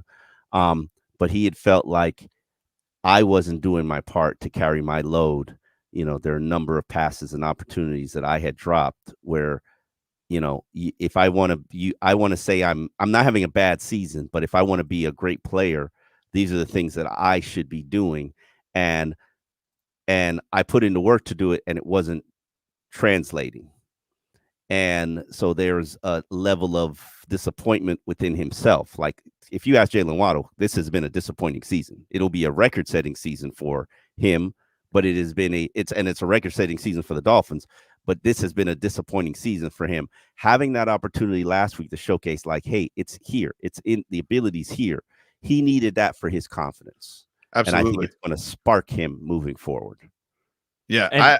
Go ahead, Solana. I was just going to say, it's probably not even fair that this was going to be a disappointing season, but it felt that way, right? Like, it's not fair, but it felt that way. It's not fair because statistically, he's like the 9th highest, most producing receiver in the NFL. But here we are, we're turning our nose up at what he's contributing, a doorstep of 1,000 yards just because, we expect more. Well, it was just it's the chunk plays, right, Tobin? Like, we're so used to him having like those every couple games, the 60-yard touchdown, the 50-yard touchdown, the big plays, and you didn't really get the chunk plays this season. And in fairness to Mike McDaniel and Tua, they've both said and acknowledged and admitted that so many times they have called plays for Waddle, and the defense is like, nope, not going to do it. Yeah. And why the defense would allow you to just leave Tyreek wide open, like, hey, what it is, what it is. But I'm not saying that Tyreek is the one that always gets that ball, but yes, I'm sorry if you're Tua and you see, Tua had an instance, I believe it was, I can't remember what game it was, maybe the Commanders, where there's like Devon Achane wide open and Tyreek Hill wide open, like, and he has his choice of who he's going to throw it to. He knows both are wide open. Yeah, he's feeding Tyreek. Of course. And it's the same thing with anybody. You name whoever it is, he's feeding Tyreek. Well, I think it's just great to hear that Jaylen does have those expectations of himself because, I never said that this was a bad Jaylen Waddle season, but I did feel like this is a guy that I thought is going to be the heir to the throne. Whenever Tyreek hangs him up, he's going to be that guy.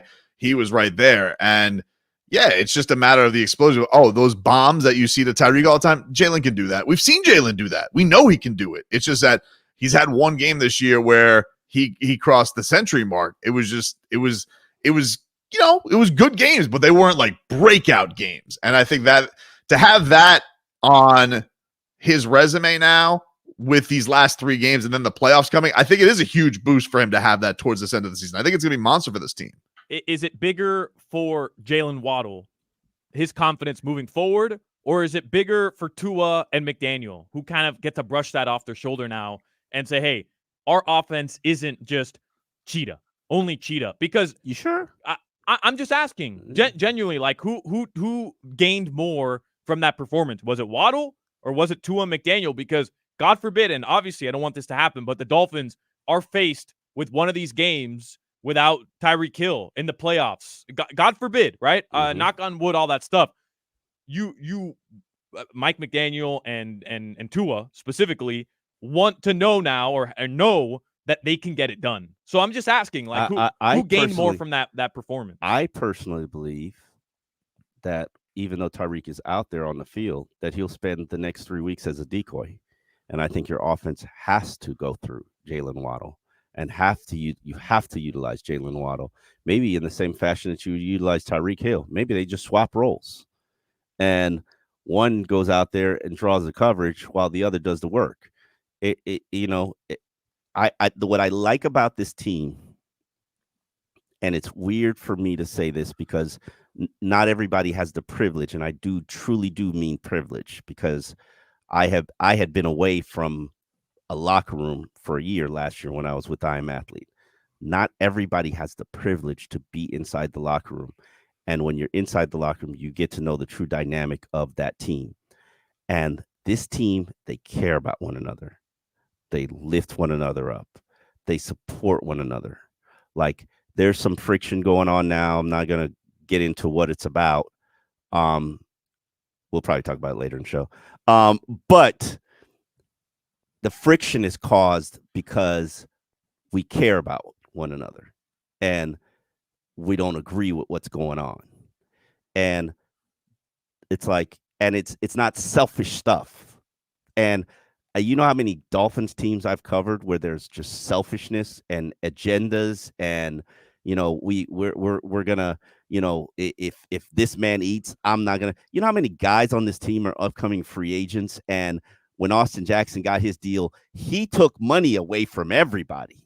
Like, they're racing to get the deal, and here's Austin Jackson. He gets the deal, and everybody's supportive of it. Everybody loves on him, and I've covered Dolphins teams where, man, please. Be some curmudgeons on it, like just grimacing over it. Oh, absolutely. You have some Ndamukong Suh outbursts over that, and they care about one another, man. This is why it's such a different feel, and why I do believe that they are a special team. Like, I think that when they look back at this team in history, like, players on this team, no matter how long they play in their career, they'll always remember this team, which is why they work as hard as they do for one another, because they don't want it to end, and definitely don't want to end on a bad note. Going back to Waddle, Tobin, Stephen Ross, he's not doing the Waddle, right? He's like, what's he doing? I don't know. It looks like he's waddling in his pants. He looks very sensual when he's doing it. He's very, very, he loves the waddle. Like, it puts him in the mood. I mean, look, the old aren't very good at going side to side. So, I mean, like, give him a little bit of a break. But I will say, go to Waddle first and then go to Stephen Ross. I don't need immediately to go to Stephen Ross. They're trying to catch him now. It's become a thing. Give me the Stephen Ross Waddle. And in fact, there was a young woman in to the right of him, the last Waddle, that I was just, I know his arm candy is there. And then there was a woman to the right of the arm candy. I was like, who is that? And I definitely want to see who's in the box. Investigative journalism at its best. That's what I'm doing here. That's what I'm doing here. Research. Yeah, I mean, absolutely. You got to know all the intel here. Who's in Steve Ross' box? We'll take a quick break here on Game Day Uncensored. Here a little bit from Mike McDaniel coming on up, including how he took ownership of his trash play calling on Hard Knocks this week. Back with more on Game Day Uncensored after this.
Call right now and set up your free examination with one of our highly specialized doctors at one of our 6 leading-edge clinics in Palm Beach, Broward, and Miami. Experience VIP medical care at its best. Call right now and see how you can get your first treatment free. Call 800-727-1995. That's 800-727-1995. 800-727-1995. As a mom, comforting my family is what I do best. Vicks Vapor Stick provides soothing, non-medicated Vicks Vapors in an easy-to-apply stick. And it dries fast, so there's no mess. I use it to comfort myself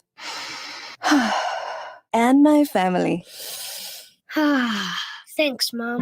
Vicks Vapo Stick, soothing comfort for the whole family. And when you need more comfort for yourself, try Vicks Vapo Shower for steamy Vicks Vapors. Use as directed. Vapo Stick for use ages 4 and up. Vapo Shower use for adults only. How often do you use your phone?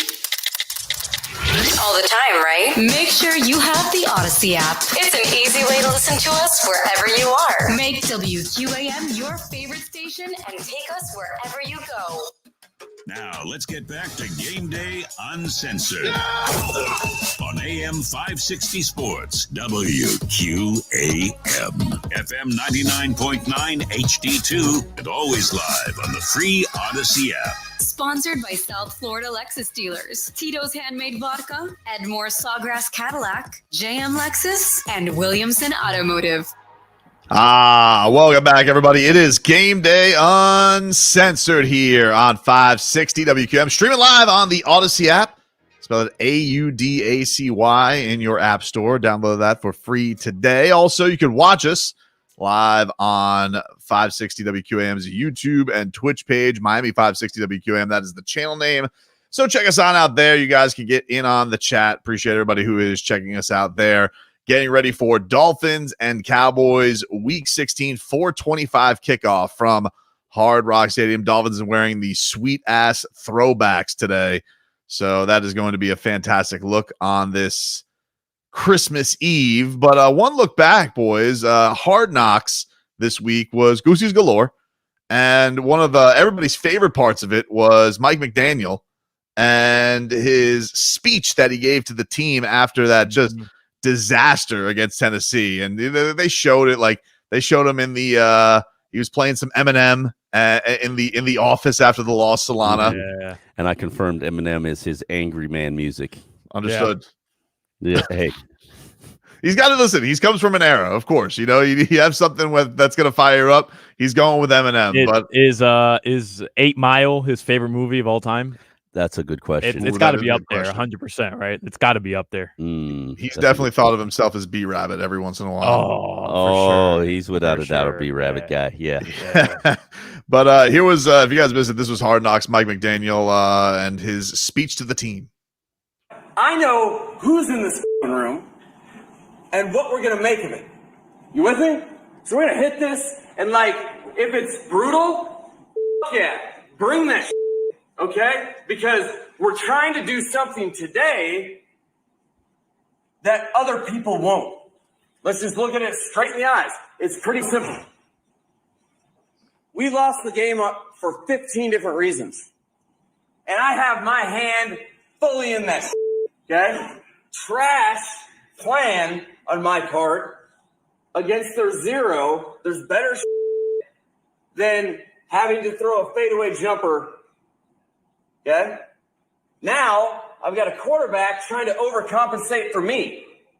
I never see Tua miss any throws. I never have to coach him on throws, but the opportunities we had, whoa.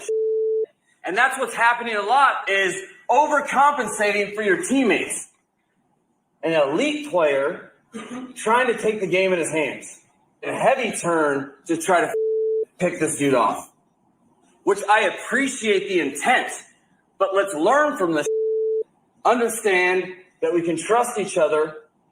That was probably the quarterback's best play. That happened. Okay? Don't worry about it. Just keep playing. Yeah, I called some trash plays. That will happen. Just like you'll have bad plays. You know what makes me a man? Is that I don't blink at that nor do I avoid it. I'm going to learn from that. You don't get mad. You don't get sad. That's okay. We learn lessons. Okay, we're about to get ready for the Jets. Adios. Adios, Mike. Adios.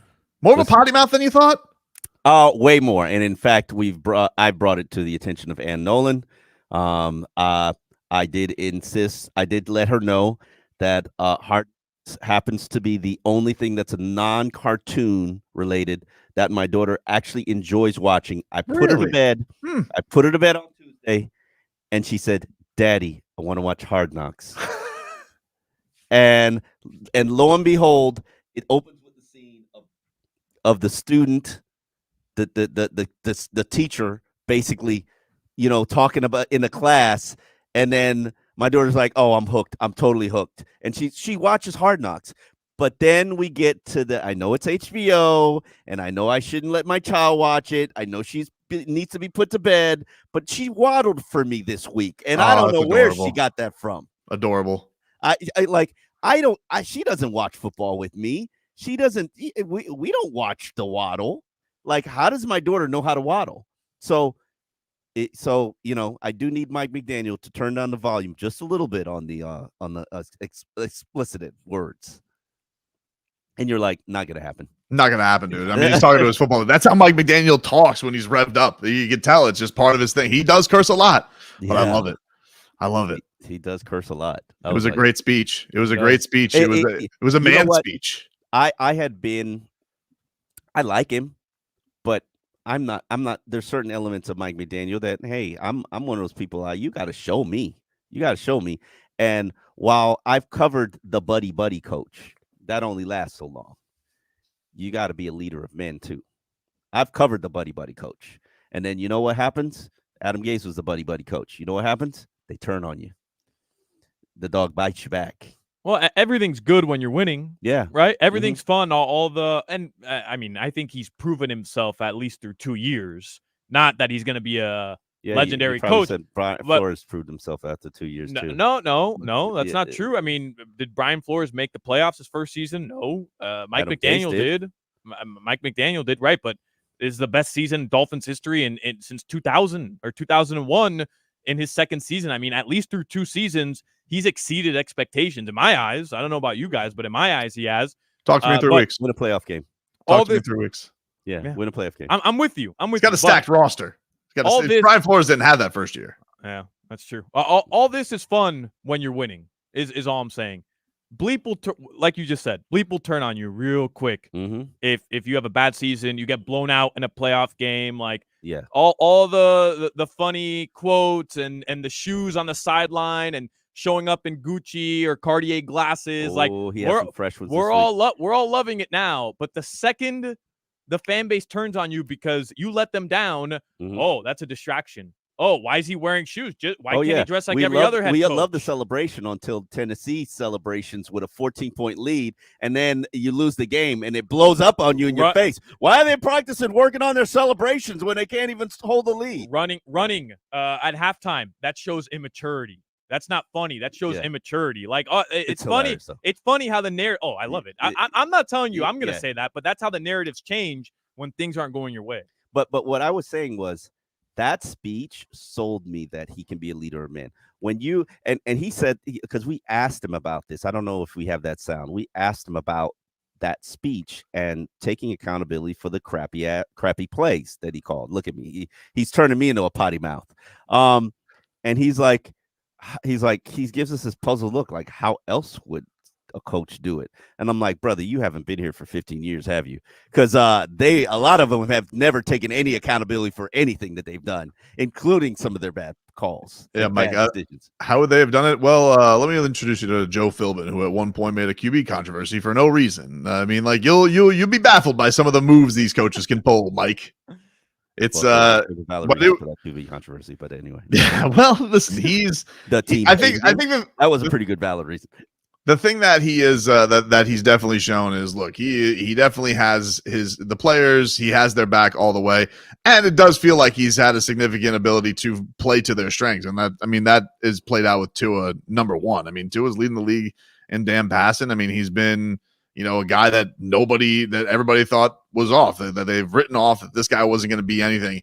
For him to make the type of improvements with him and belief in him, I think shows a lot. But yeah, he's got, I think a lot of his legacy is going to be thought of about what these next 3 weeks are because, all right, they haven't had the big December swoon so far, but now it's like, all right, what are we going to do? Are we going to do something serious here? And he's talking about this.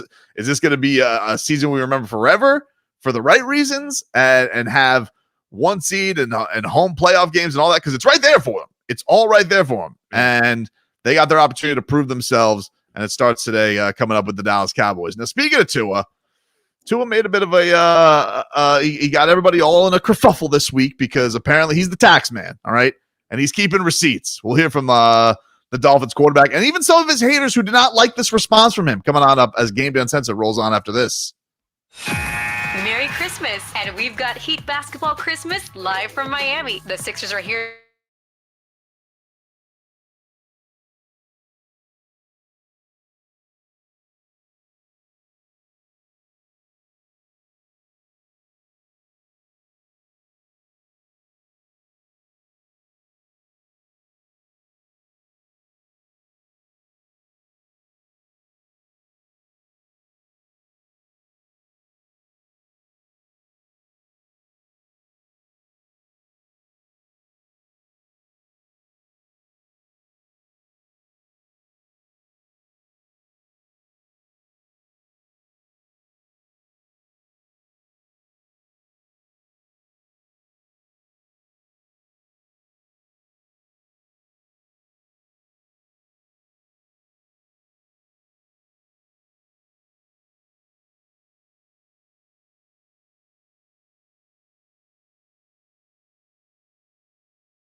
Discover.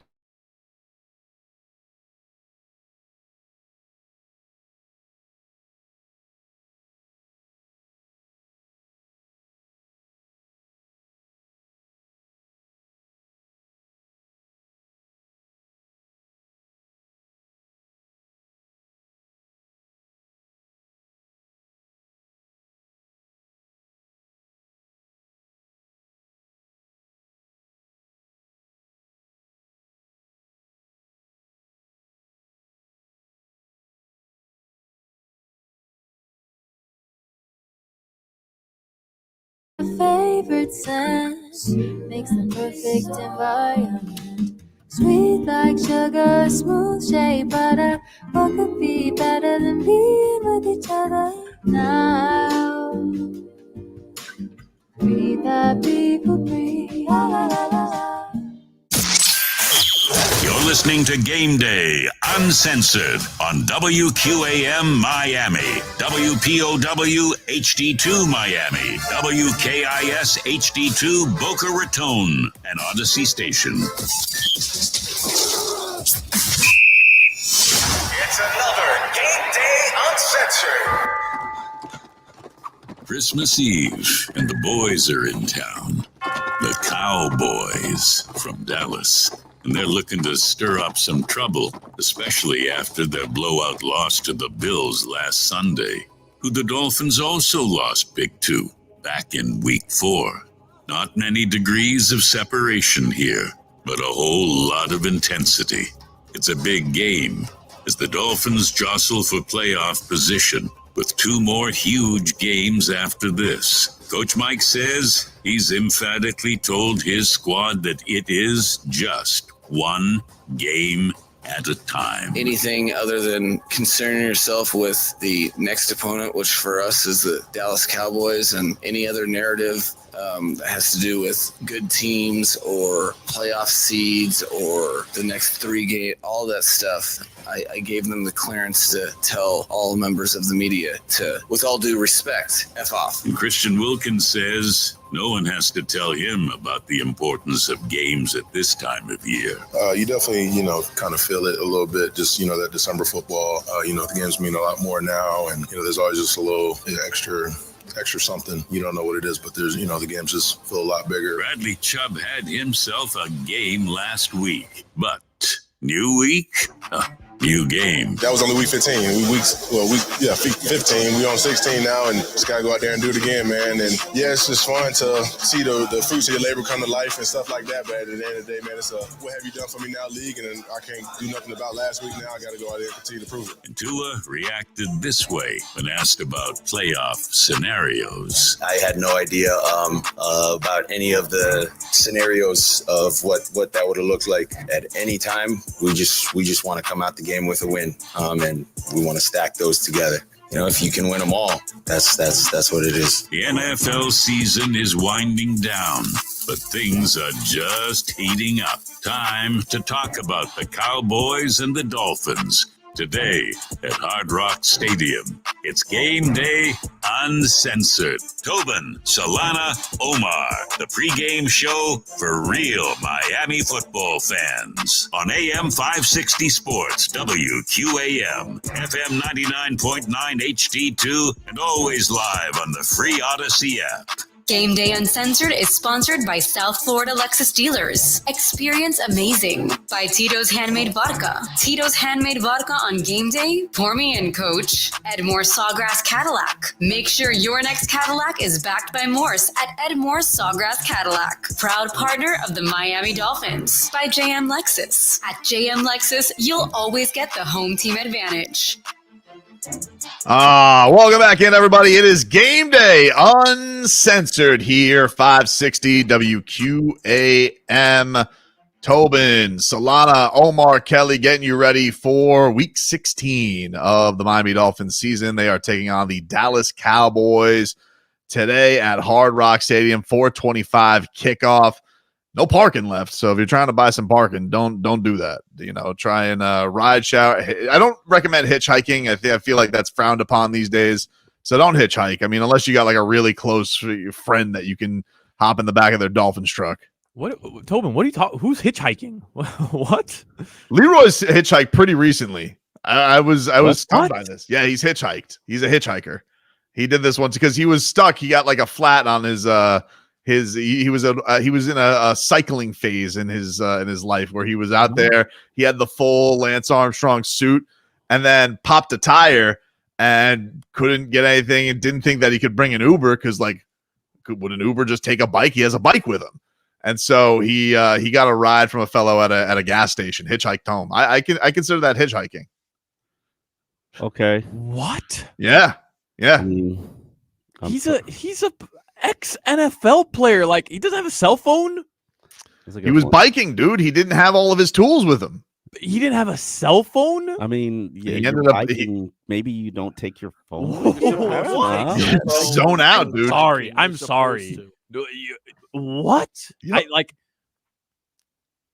These things happen. I mean, I can't recall me being hitchhiking. Oh, I did hitchhike recently. Oh my God, I did. Oh, did you put the thumb out? No. I was at an event.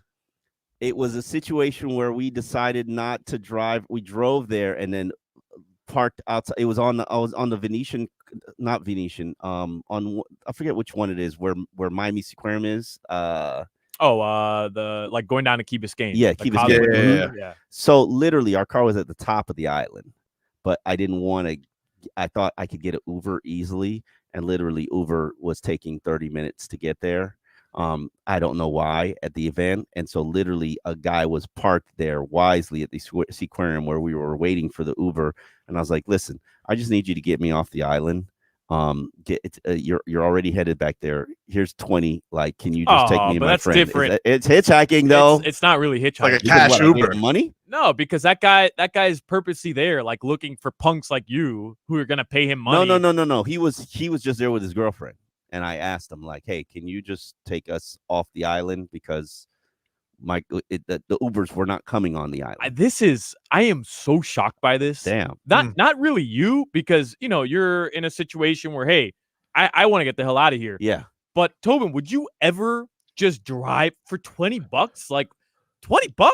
I'm You gonna wouldn't allow take me in your car for $20. strangers. I know you think don't. but you think I'm gonna slash somebody's throat? It's not. No, it's just in general. I can tell a murderer. This day and I would age- absolutely do it. This day and age, just allowing two strangers in your car. But you're already getting the strangers' cars in Uber. What's the difference? Right, but there's a toll. Come on, it's a rideshare app. I mean, the person, like they know who the person is. I'm not saying things can't go awry. Yeah, I mean things can go Okay, awry. but you're supposed to check the license plate. You're supposed to check the picture before you actually The enter license the plate. car. Who the hell has ever done that? Especially if you're hammered. I do that, and I encourage all women I to do could that. tell. You I could tell absolutely you don't check the take license Uber. plate. Yeah. I could tell you don't take Uber because in Miami you order an Uber. Trust me, I took 4 Ubers last night. You order Uber and it tells you it's a red Toyota Corolla and it's Juan that's coming to pick you up.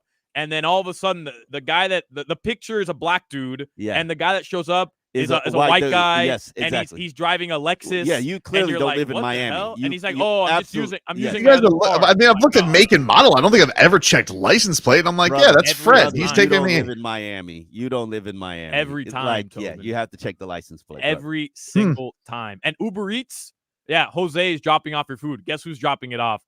Influencer model, who trust me is not Jose. Every time I order food at the Citadel, it tells you it's a guy dropping off the food, and it's a girl that comes down and drops off the food on Uber Eats.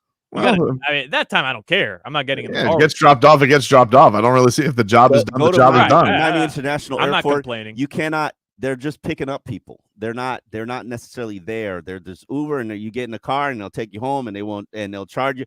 You got to make sure you're in the right car. It's Uber with 3 O's in front. Uber. The Uber. But yes. Tobin said that so like nonchalantly, like he doesn't I don't think I've ever checked license. I mean, I was just in New York recently. And we Ubered a bunch, but I always just looked. I just looked at the car. I was like, all right, it seems like it matches. No, but I'm saying, going back to how we got onto this topic, he's like hitchhiking.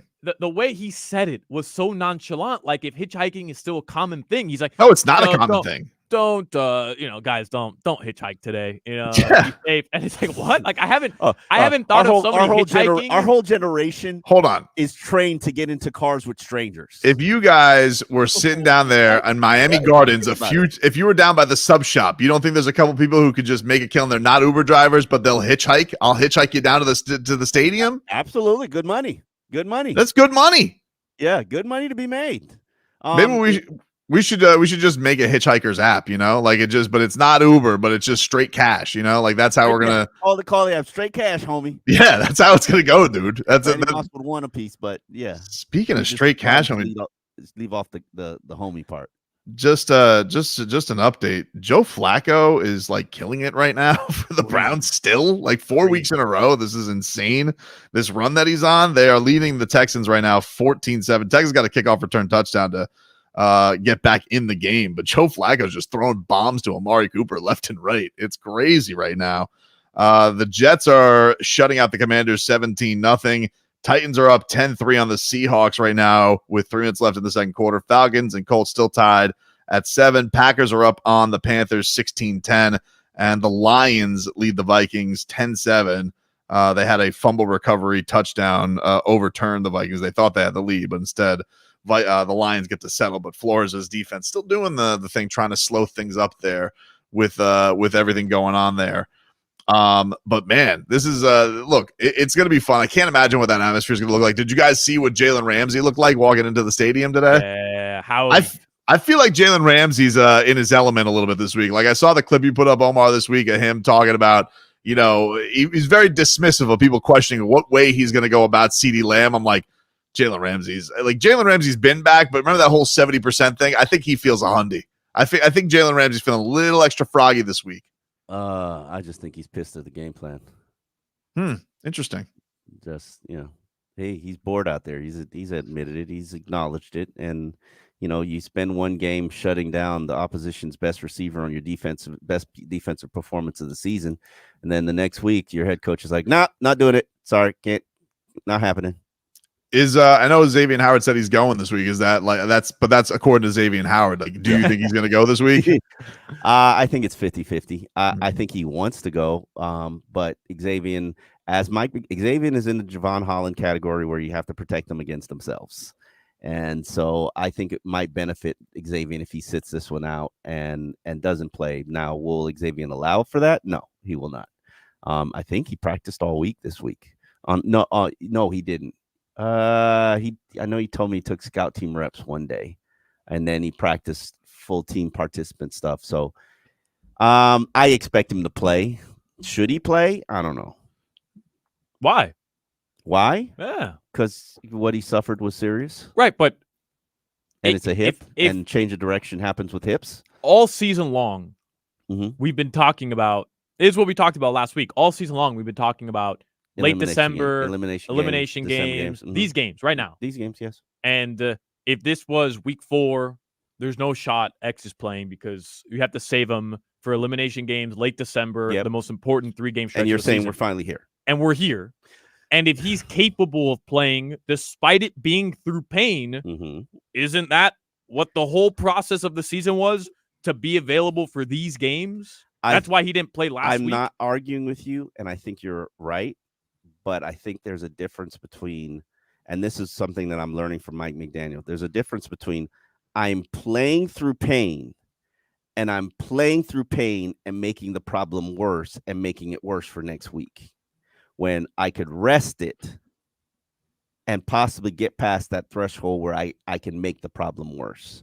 I'm not 100% sure if Xavier is past the threshold where he can make the problem worse. And Javon Holland is definitely not past that threshold where, I don't know if he plays again the regular season. I really don't. Crazy injury that he just kind of nonchalantly revealed. It was just like, 2 MCLs, no big deal, no bigs. Yeah. I mean, Hockman and Crowder, you guys got to work on the grade of the MCLs, which clarifies a little bit. There's 1, 2, and 3. I know, Well, I wasn't there. I mean, I'm an E guy, so I would have gone right for the questions. But I think Hawk hurt 2 MCLs, and all he's just like, oh, what? Because the grade is tell us that. Why did you tell us any of that? Like, what? Because the grade is 2 of them. They're both hurt. Like, I think that already just tells you, oh, that's not good. 2? Both? Yeah, I don't think anybody. If it's, I can't remember which one it is. If it's a 2, it's a month, and so it's clearly, I'm thinking it's a 2. And by the way, just a reminder here: an MCL, a ligament sprain, yes, is a tear. Yes, it is. It doesn't mean it's a full tear. Yes, it could be the most minor tear, but a ligament tear is a tear. I've torn several. Is a tear. Yeah. A ligament sprain rather is a tear. In fact, I went in once for a cartilage cleanup, and then the doctor, because you know of all people, because you're an expert at knees. I'm soft. Yes. Yeah. That I was trying to be polite, but I'll take it your way. Once you go, so you go in for the surgery, and it's like, oh, it's just loose cartilage that we need to clean up. And then the doctor's like, when he was in there, he saw that there was an MCL tear, and he needed to repair it, and he repaired it. So I'm coming out, and I'm going. I asked him ahead of time, hey, I got a vacation to Cancun this next week. Am I going to be fine? He's like, oh yeah, fine, no problem. I literally come out of surgery. He never post-surgery'd me, which is like a post-op. Post-op. No, we never had a post-op conversation. And so literally, I go to Cancun. I can barely walk. I'm in a knee brace. I'm with a cane. This guy's telling me I'm going to be fine because I was just getting a clean out. Then I come back after vacation. I'm like, Doc, what's up? This is, I'm in crazy pain. You told me I'll be all right. And he's like, oh yeah, while I was in there, I saw that an MCL was damaged, and I repaired it. And I'm like, you don't think to tell me this? Didn't have it on the discharge? Yeah, it could have been mentioned on the discharge. Jesus. So I find that out like 10 days later after the procedure is done, and after I struggled through Cancun. That doctor is now hitchhiking with people around around Miami. He's bringing them from parking lot to stadium. We'll take a quick break here on Game Day Uncensored. Get you a fantasy update and get into those two comments, of course, that made the rounds this week. Back after this. Game Day Uncensored on AM 560 Sports.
Fiduciary, the highest standard.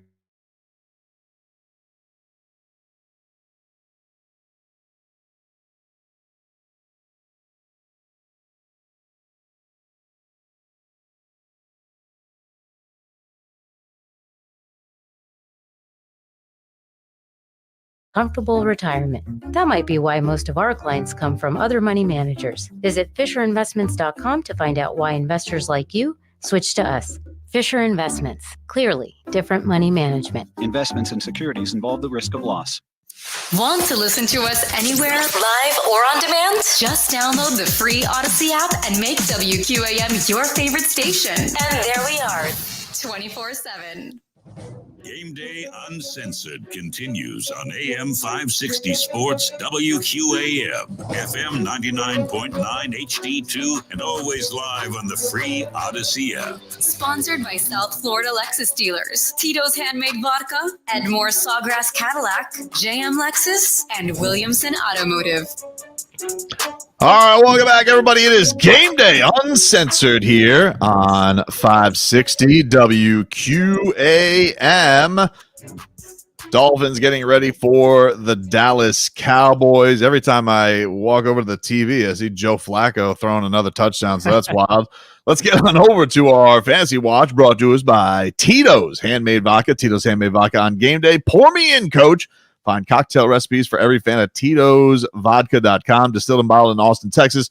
40% alcohol by volume, namely 80 proof, crafted to be savored responsibly. Solana, what do we have today in the world of fantasy? This playoff time in fantasy world. It is. I'm getting my ass beat by Miho from Power 96 right now in our Odyssey semifinal right now. So I'm not thrilled about it.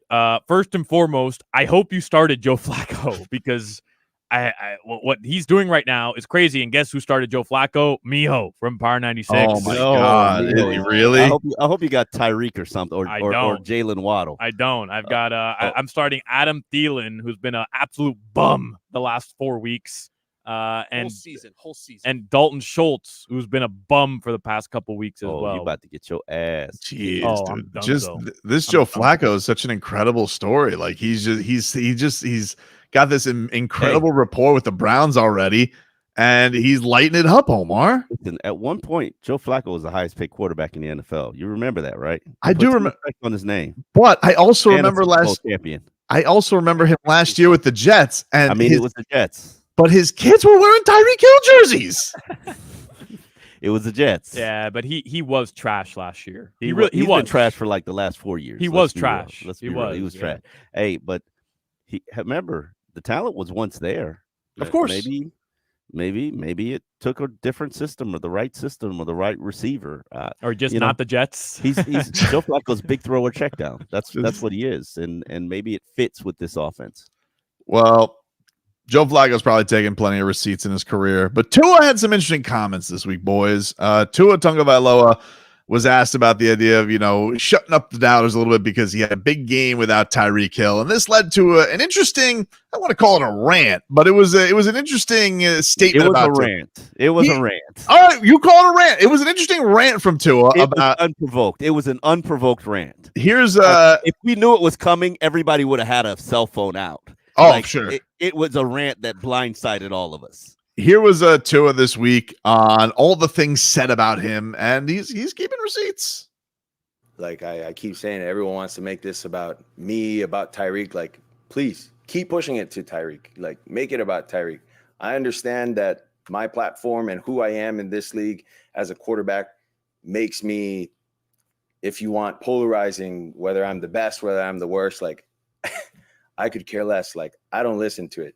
This is my bearer of bad news. And Nolan, I hate to say it. I hate to say that, but that's my bearer of bad news. If anyone has something if anyone has something bad to say about me, but at the end of the day, like I really don't care. But if she does share it with me, I mean, I keep receipts. We all have a way of how we do things, but like all the narratives about it, I am only good with Tyreek, and that you're right.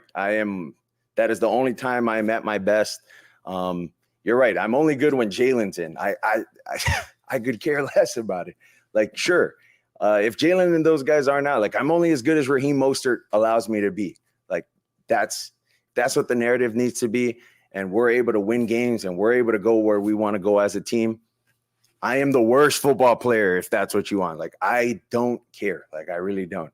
So whatever it is, whatever you need on your show, like take clips out of what I just said. Do what you need to do. Like that. I'm just here to do my job, and my job is to help our guys win games. Omar, your thoughts? See, his job is to help the team win games, not realize, not figuring out what the playoff scenarios are to get in. It's not that simple. It's one win and a Bills loss, or you win 2 games. Like that's what I'm saying. It's not like he has to pull out a calculator and put it in an Excel sheet. He's focused on beating 2 games. That's it. 2 games. Dallas Cowboys dime and quarters package. Okay, it's a lot of the scoreboard watcher. Yeah, listen, Tua can't worry about scoreboard watching. That was one. I do want to address the fact that he contradicted himself. I mean that's. I don't think he did. I heard some of that. I don't think he did contradict himself. Okay, please explain. Well, I think this, when you take receipts on somebody, you can take receipts on somebody you don't respect and have that just to rub it in their face later. Like, I don't really have to take your opinion seriously. It doesn't matter that I'm not going to hold on to that just to say, hey, you see that? Wrong, dum-dum. I think that's what he was trying to say, because all these people who are out here, they have no idea. It was kind of like the Ryan Clark thing earlier in the year, where Ryan Clark was saying, oh, Tua's not even out here working out, when he had no idea what his regimen was and he had no idea how much work he was putting in.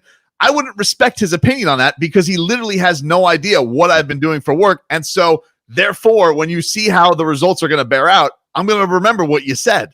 Mm-hmm. But Tobin, if you're keeping tabs on what people said about you, whether you respect their opinion or not, you're using that to fuel you, to prove them wrong. And, are you not? And we know the greatest, Michael Jordan, Tom Brady, they found and used and sometimes manufactured anything to serve as fuel. And I don't think Tua needs Ryan Clark to call him fat to fuel him, by the way. I'm just saying because your argument is that he's just keeping tabs on this for the sake of keeping tabs so that he can go back to it and say, absolutely, because But you're telling me he's not using that as motivation? Using something as motivation doesn't mean I have to take your opinion seriously. Again, it's just holding to rub somebody's face in it. Like when Tua's had the point where he's taken people's opinion about his play and it's really genuinely mattered on his performance. We know this already. He's admitted it. When Brian Flores and the coaching staff is calling him out in front of his teammates and saying, this guy sucks, you're going to take that seriously because this is the guy who decides my football future and my playing. When it's some bozo or somebody who's out in the media or in Twitter or whatever, you're like, what does that guy know? But it doesn't mean it doesn't feel fun when you get to say, hey, dum-dum, remember what you said about me? Like, it absolutely is one of these things where you can hold on to something that somebody said knowing his opinion really doesn't matter, but it doesn't mean it's not fun to rub it in their face after I have succeeded. Look at that 60-yard touchdown pass he throws to Jaylen Waddle.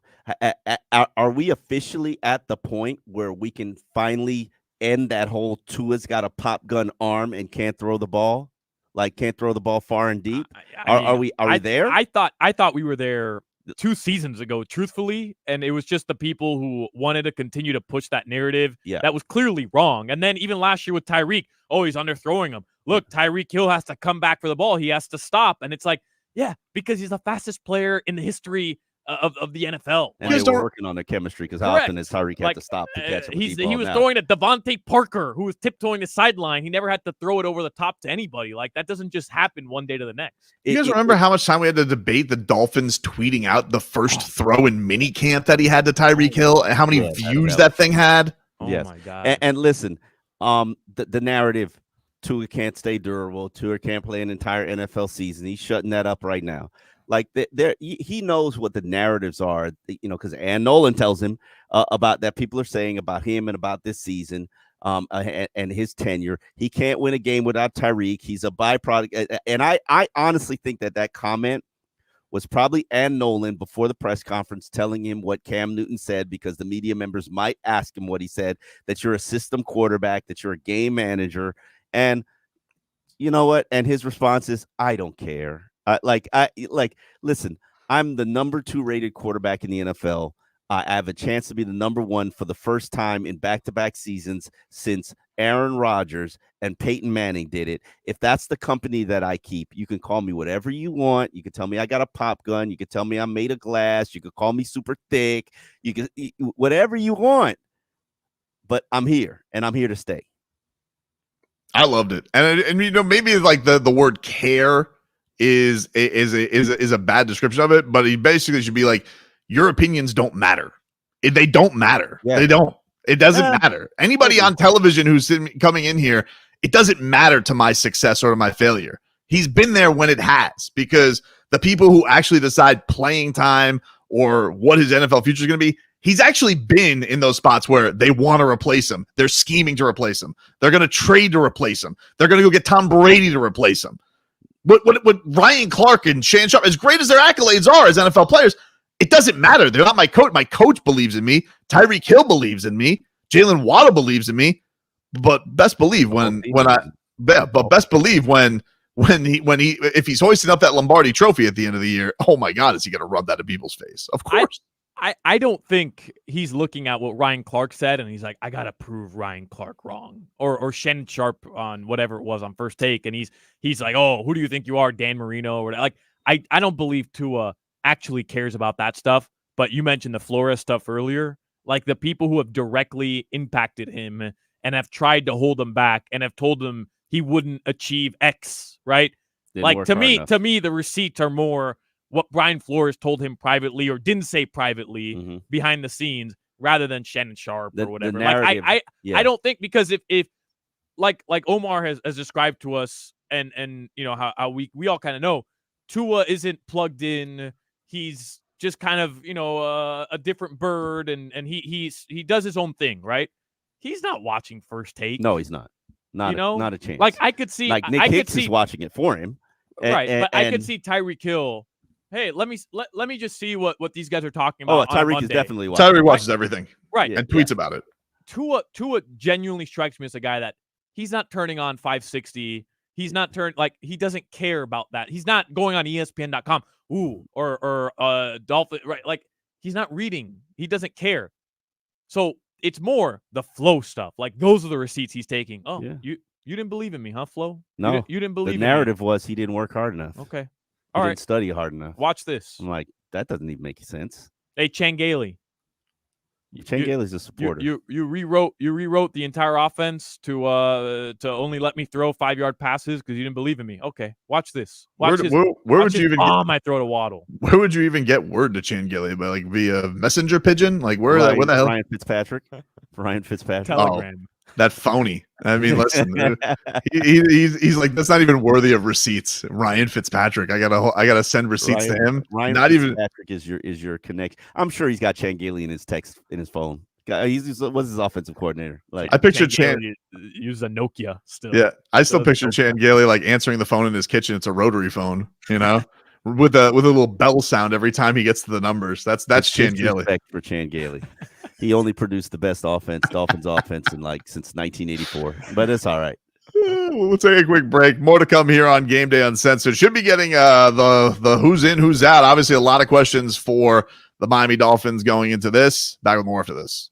Every Miami Hurricanes game can be heard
once-a-year sale and clearance. Get up to 60% off select Sealy, plus a free adjustable base, all with free and fast delivery. Deals this big won't last long, so don't miss out. The right mattress matters. We'll find yours. Restrictions apply. See store or website for details. Did you know you can listen to us on your smart speaker? Just ask your device to play WQAM. All our shows, all our games, all our shenanigans. WQAM on your smart speaker. Now, let's get back to Game Day Uncensored on AM 560 Sports, WQAM, FM 99.9 HD2, and always live on the free Odyssey app. Sponsored by South Florida Lexus dealers, Tito's Handmade Vodka, Edmore Sawgrass Cadillac, JM Lexus, and Williamson Automotive. Welcome back, everybody. It is Game Day Uncensored here, 560 WQAM, getting you ready for Dolphins and Cowboys Week 16. As a big-time matchup, two teams with 10 wins. Both have some fraudulent stuff going around them, so this could eliminate some of that noise. And obviously for the Miami Dolphins, it is a big one because they have everything right there in their hands. They want to be the 1 seed, go win out. You want to win the division, go win out. You want to prove everybody wrong, go win out. And it's all right there in front of them, boys. This is a monster 3 weeks ahead of them, but it all starts today. This is something I don't like to read right now, Tobin. Big game, as you just described, Christmas Day or Christmas Eve day game, Dolphins, Cowboys, like two legendary NFL franchises. Adam Beasley tweets out, Pro Football Focus. I think he's Pro Football Network. Excuse me. Pro Football Network. I'm not saying today's going to be a home game for the Cowboys, but it sure as heck isn't going to be an away game either. The lot was eye-opening. Yeah, good. I'm telling you, though, that's not an intimidating fan base. It's wine and cheese, dude. Like, I'm not telling you it's intimidating, but I was hoping Dolphins fans' biggest game of the season would show out a little. That's one bomb. Listen, it's a lot of money to turn down. You could pay for your entire season ticket from some dummy in a cowboy hat, or half of your season tickets for one Christmas Eve game you spend with your family. I get it. I got friends that have season tickets to Dolphins, but they have season tickets to Heats. They sell their playoff tickets because it funds the rest. I get it, but tickets for the rest of the year. But here's the thing: like with the Heat playoffs, you could sell game 1. You're there for game 2, game 5, game 6, whatever. With the Dolphins, what's the point of being a season ticket holder? All right, and I had Dolphin season tickets many years ago when I was in college. What's the point of a playoff season? By the way, 2016. What's the point of having season tickets, going to every game? And the most important game of the season, the next two, you sell out because you want to make a quick buck. You weren't there for the two most important games an of the interesting season. thing. Or I want to subsidize my finances so that I finances. can. You're either all everybody in, can't forget their finances. You're right. Everybody's not in a position to forget their finances. I understand. But is he lesser of a fan because he's sitting a little bit with his family on Noche Buena? Yes. Instead of being at the game. Yes. I would say this, Omar. Like when I had season tickets to the Dolphins, you knew who the other season ticket holders were in your stand. So if some joker came in like for 1 week and said, "Hey, why was some dude in Cowboys gear sitting in your seats?" I feel like I would look down upon that person. Yes, so absolutely. Hold on, but maybe you don't care. I don't know. Okay, what about if I had a neighbor who was a garbage truck driver. Okay. Let me do it. Omar, let me do it. I had a neighbor who's a garbage truck driver. He scrounged every penny he had and was so excited he finally got season tickets in the nosebleed seat. This guy, and I thought it was irresponsible of him, okay? But I can't judge you how you spend your discretionary income. I buy $400 sneakers. Like, who the hell am I to judge you?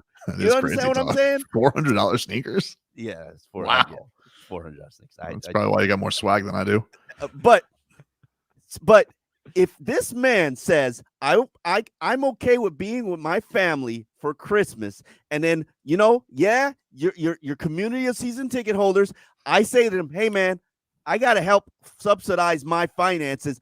I'm gonna try not to sell it to a Cowboys fan, but the reality is, if I'm putting the tickets up for $300 and I got two, and I got $600 coming back to me, like, you're not judging me because you're not responsible for my finances. I think Fake it's one of fan. yeah, Fake I fan. think I will say though, like if it's a Cowboys fan, I'd be like, come on, you guys know they weren't gonna say nothing. Wine and cheese, dude. It wasn't like I put a Bills fan next to you. I mean, if I got to do a Bills week, Cowboys week, it is what it is, man. If I sell Bills week 2 and I get $1,200 from You gotta- these 2 games, You got to show up to some of the big games. You can't. Bro, I get it, Omar. I get it. I get what you're saying. Okay, it makes total sense. But then maybe you shouldn't be allowed to have season tickets. I don't know what to tell you. Maybe you shouldn't be allowed to have season tickets. I do think I'm pretty sure I've heard stories though. Like if you do sell like times, you can get kicked off the list. Like there's a wait list. There's something like that. There's something like that. If you do it too much, the Dolphins will not like offer you your tickets back and go to somebody else because there's a wait list. You also don't have to know. Like I have a friend who he lives in Connecticut and has had season tickets for 20 years. He has season tickets so he can come down here for 2 or 3 games. Sometimes he gives them away. Sometimes he sells them.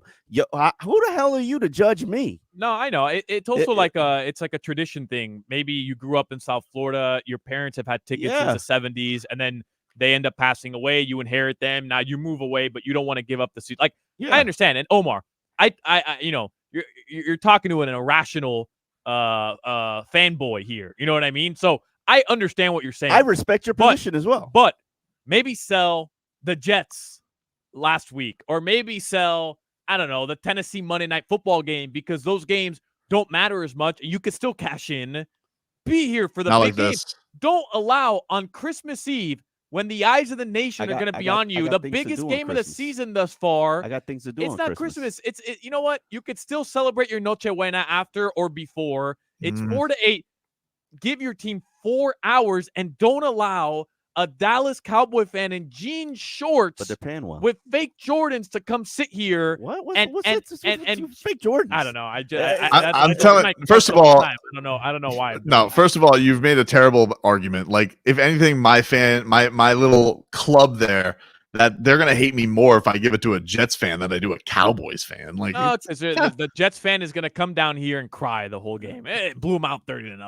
Blew them out 30-0. You're giving the result that like you didn't know. And the Jets, like, what are you gonna get? $40 for Jets tickets at this point? It's the Jets. Tobin, I mean, what are you doing here? I mean, the most important game of the season, and Dolphins fans abandon their team. They're gonna allow this to be a home game for the Cowboys, maybe allegedly, according to Adam Beasley. Listen, and what are they gonna chant? How about them Cowboys? Like, they got one thing everybody knows about them. Like, enough of them. They're not intimidating. Man. They have to have 100,000 fans to even make it sound like they have noise in that stupid mall with their giant television. It's not a real fan base. It's a bunch of bandwagons. It's the same people who come here and root for and cheer for the Lakers when they come here. They're a bunch of team. Yeah, it's a national team. That's not like you got some rootin' tootin' howdy partner coming on in there. Enough of them already. Everybody wants the throwbacks. Oh, come on. Throwback season. We should be in the throwbacks permanently. Tonight, the Dolphins are going to play in the throwbacks. Dolphins fans sold their tickets. They abandoned their team today. What the hell's going on here, Miami? It's Christmas weekend. Maybe I'm away with my family. And you're judging me because I got to sell my ticket to a Cowboy fan. Let me ask. Or were they paying? What's more important? Making the playoffs? My family. Clinching a playoff berth? My or family. Christmas? Forget Christmas. My finances. I got to be able to buy the latest Hess truck and put it under the tree. Hess truck. How about a kitchen set? That you got to assemble. Listen, I'm not judging anybody, any fan. I am. I know you are because you're a fanboy. Like you grew up a fanboy. I'm not judging anybody. When you had when you had season tickets, did you ever sell to a Knicks fan? Ask me. Oh no. I never missed a Knicks game. But ask me, Omar. Serious question. Ask me, when I grew up as a season ticket holder, my brother, my dad had season tickets. I went to every game growing up. Very, very, very blessed to. Ask me how many finals games of the Miami Heat I missed. Ask me how many of those finals tickets we sold. 0, because you're such a fanboy. But you know what? I would never abandon. I would never abandon my team. And the Dolphins. Ask me how many tickets I sold. But you probably, if you sold 5, you probably would have had enough money to buy your not missing out on the biggest games of the season. Not missing out on the biggest game of the season. I mean, we'll take a quick break here on Game Day Uncensored. We should be getting the list of who's playing, who's not soon enough. And honestly, it's a huge one because Tyreek Hill's chasing history. Will he actually get his chance? He's out there in the field dressed in uniform. I'm sorry to kill your tease. Oh, good. That makes me happy. Because I want to listen. If he goes out there, gives you 200 today, and then all of a sudden stares 2,000 right back in the face, That's drama right there, Omar. It was killed a little bit with him missing that game, but now if he goes out there and we're back. Hey, listen, he warmed up last week, and I was like, oh, he's playing. And then he didn't play. So what do I know? Well, I'll be back with more on Game Day Uncensored after this. Merry Christmas, and we've got Heat basketball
listening to Game Day Uncensored on WQAM Miami, WPOW HD2 Miami, WKIS HD2 Boca Raton, and Odyssey Station. It's another Game Day Uncensored.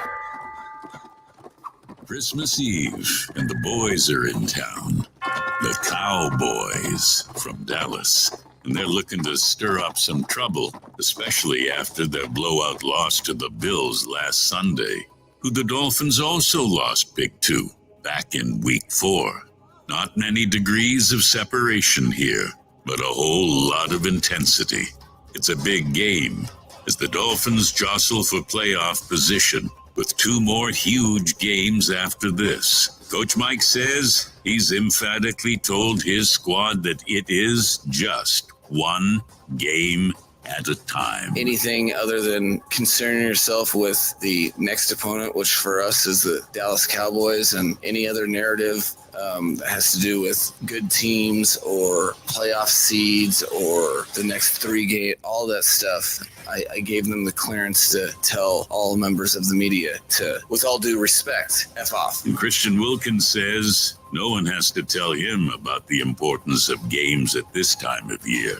You definitely, kind of feel it a little bit, just, that December football, the games mean a lot more now. And, there's always just a little extra something. You don't know what it is, but there's, the games just feel a lot bigger. Bradley Chubb had himself a game last week, but new week, new game. That was only week 15. Week 15. We on 16 now, and just gotta go out there and do it again, man. And yeah, it's just fun to see the fruits of your labor come to life and stuff like that. But at the end of the day, man, it's what have you done for me now, league? And I can't do nothing about last week. Now I gotta go out there and continue to prove it. And Tua reacted this way when asked about playoff scenarios. I had no idea about any of the scenarios of what that would have looked like at any time. We just want to come out the game with a win, and we want to stack those together.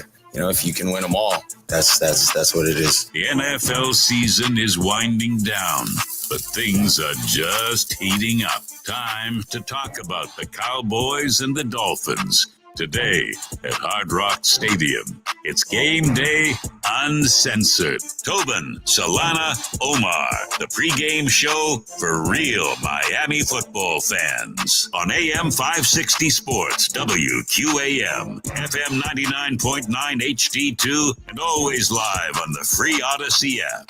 Game Day Uncensored is sponsored by South Florida Lexus Dealers. Experience amazing by Tito's Handmade Vodka. Tito's Handmade Vodka on game day. Pour me in, coach. Edmore Sawgrass Cadillac. Make sure your next Cadillac is backed by Morse at Edmore Sawgrass Cadillac. Proud partner of the Miami Dolphins. By JM Lexus. At JM Lexus, you'll always get the home team advantage. All right, welcome back, everybody. It is Game Day Uncensored here, 560 WQAM. Tobin here with you alongside Omar Kelly from alldolphins.com and Alejandro Solana, getting you ready for Dolphins and Cowboys, produced by Trevor Harris here today. You guys can watch us, Miami 560 WQAM on YouTube and Twitch. You guys can listen to us on the Odyssey app.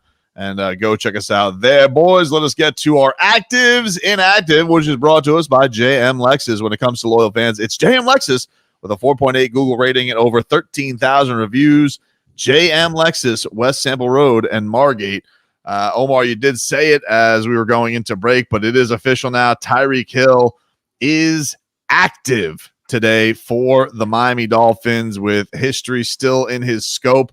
What do you think this means for? It's still in his scope, dude. Don't cock your eyes like that. It is still possible. You guys, you're gonna doubt the cheetah. This is what we're gonna do with 3 weeks left. We're down the cheetah, huh? 152 yards per game. The next next 152 and a half. If anybody was technically what it averages out to. If anyone's gonna do it, it's gonna be him. Wait till he gets 200 today. You guys are going to be like, "Oh my God, he's actually going to put it on the doorstep."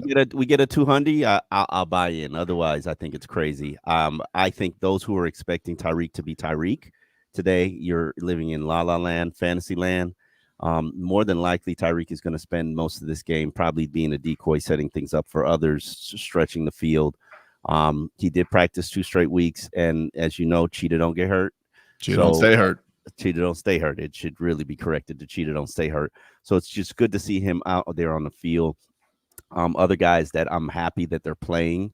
You know, I know Tobin will not give the man his respect. Liam Eichenberg is out there despite being very limited in practices all week, making it the game day. Austin Jackson participated in 1 practice. This is something that he's going to be dealing with for the entire season. Who? Austin Jackson or no? Liam Eichenberg. Yeah. So Liam's there. Austin is there. That's going to be great for Miami. Who is not there is Javon Holland. Deshaun Elliott came back, cleared concussion protocol.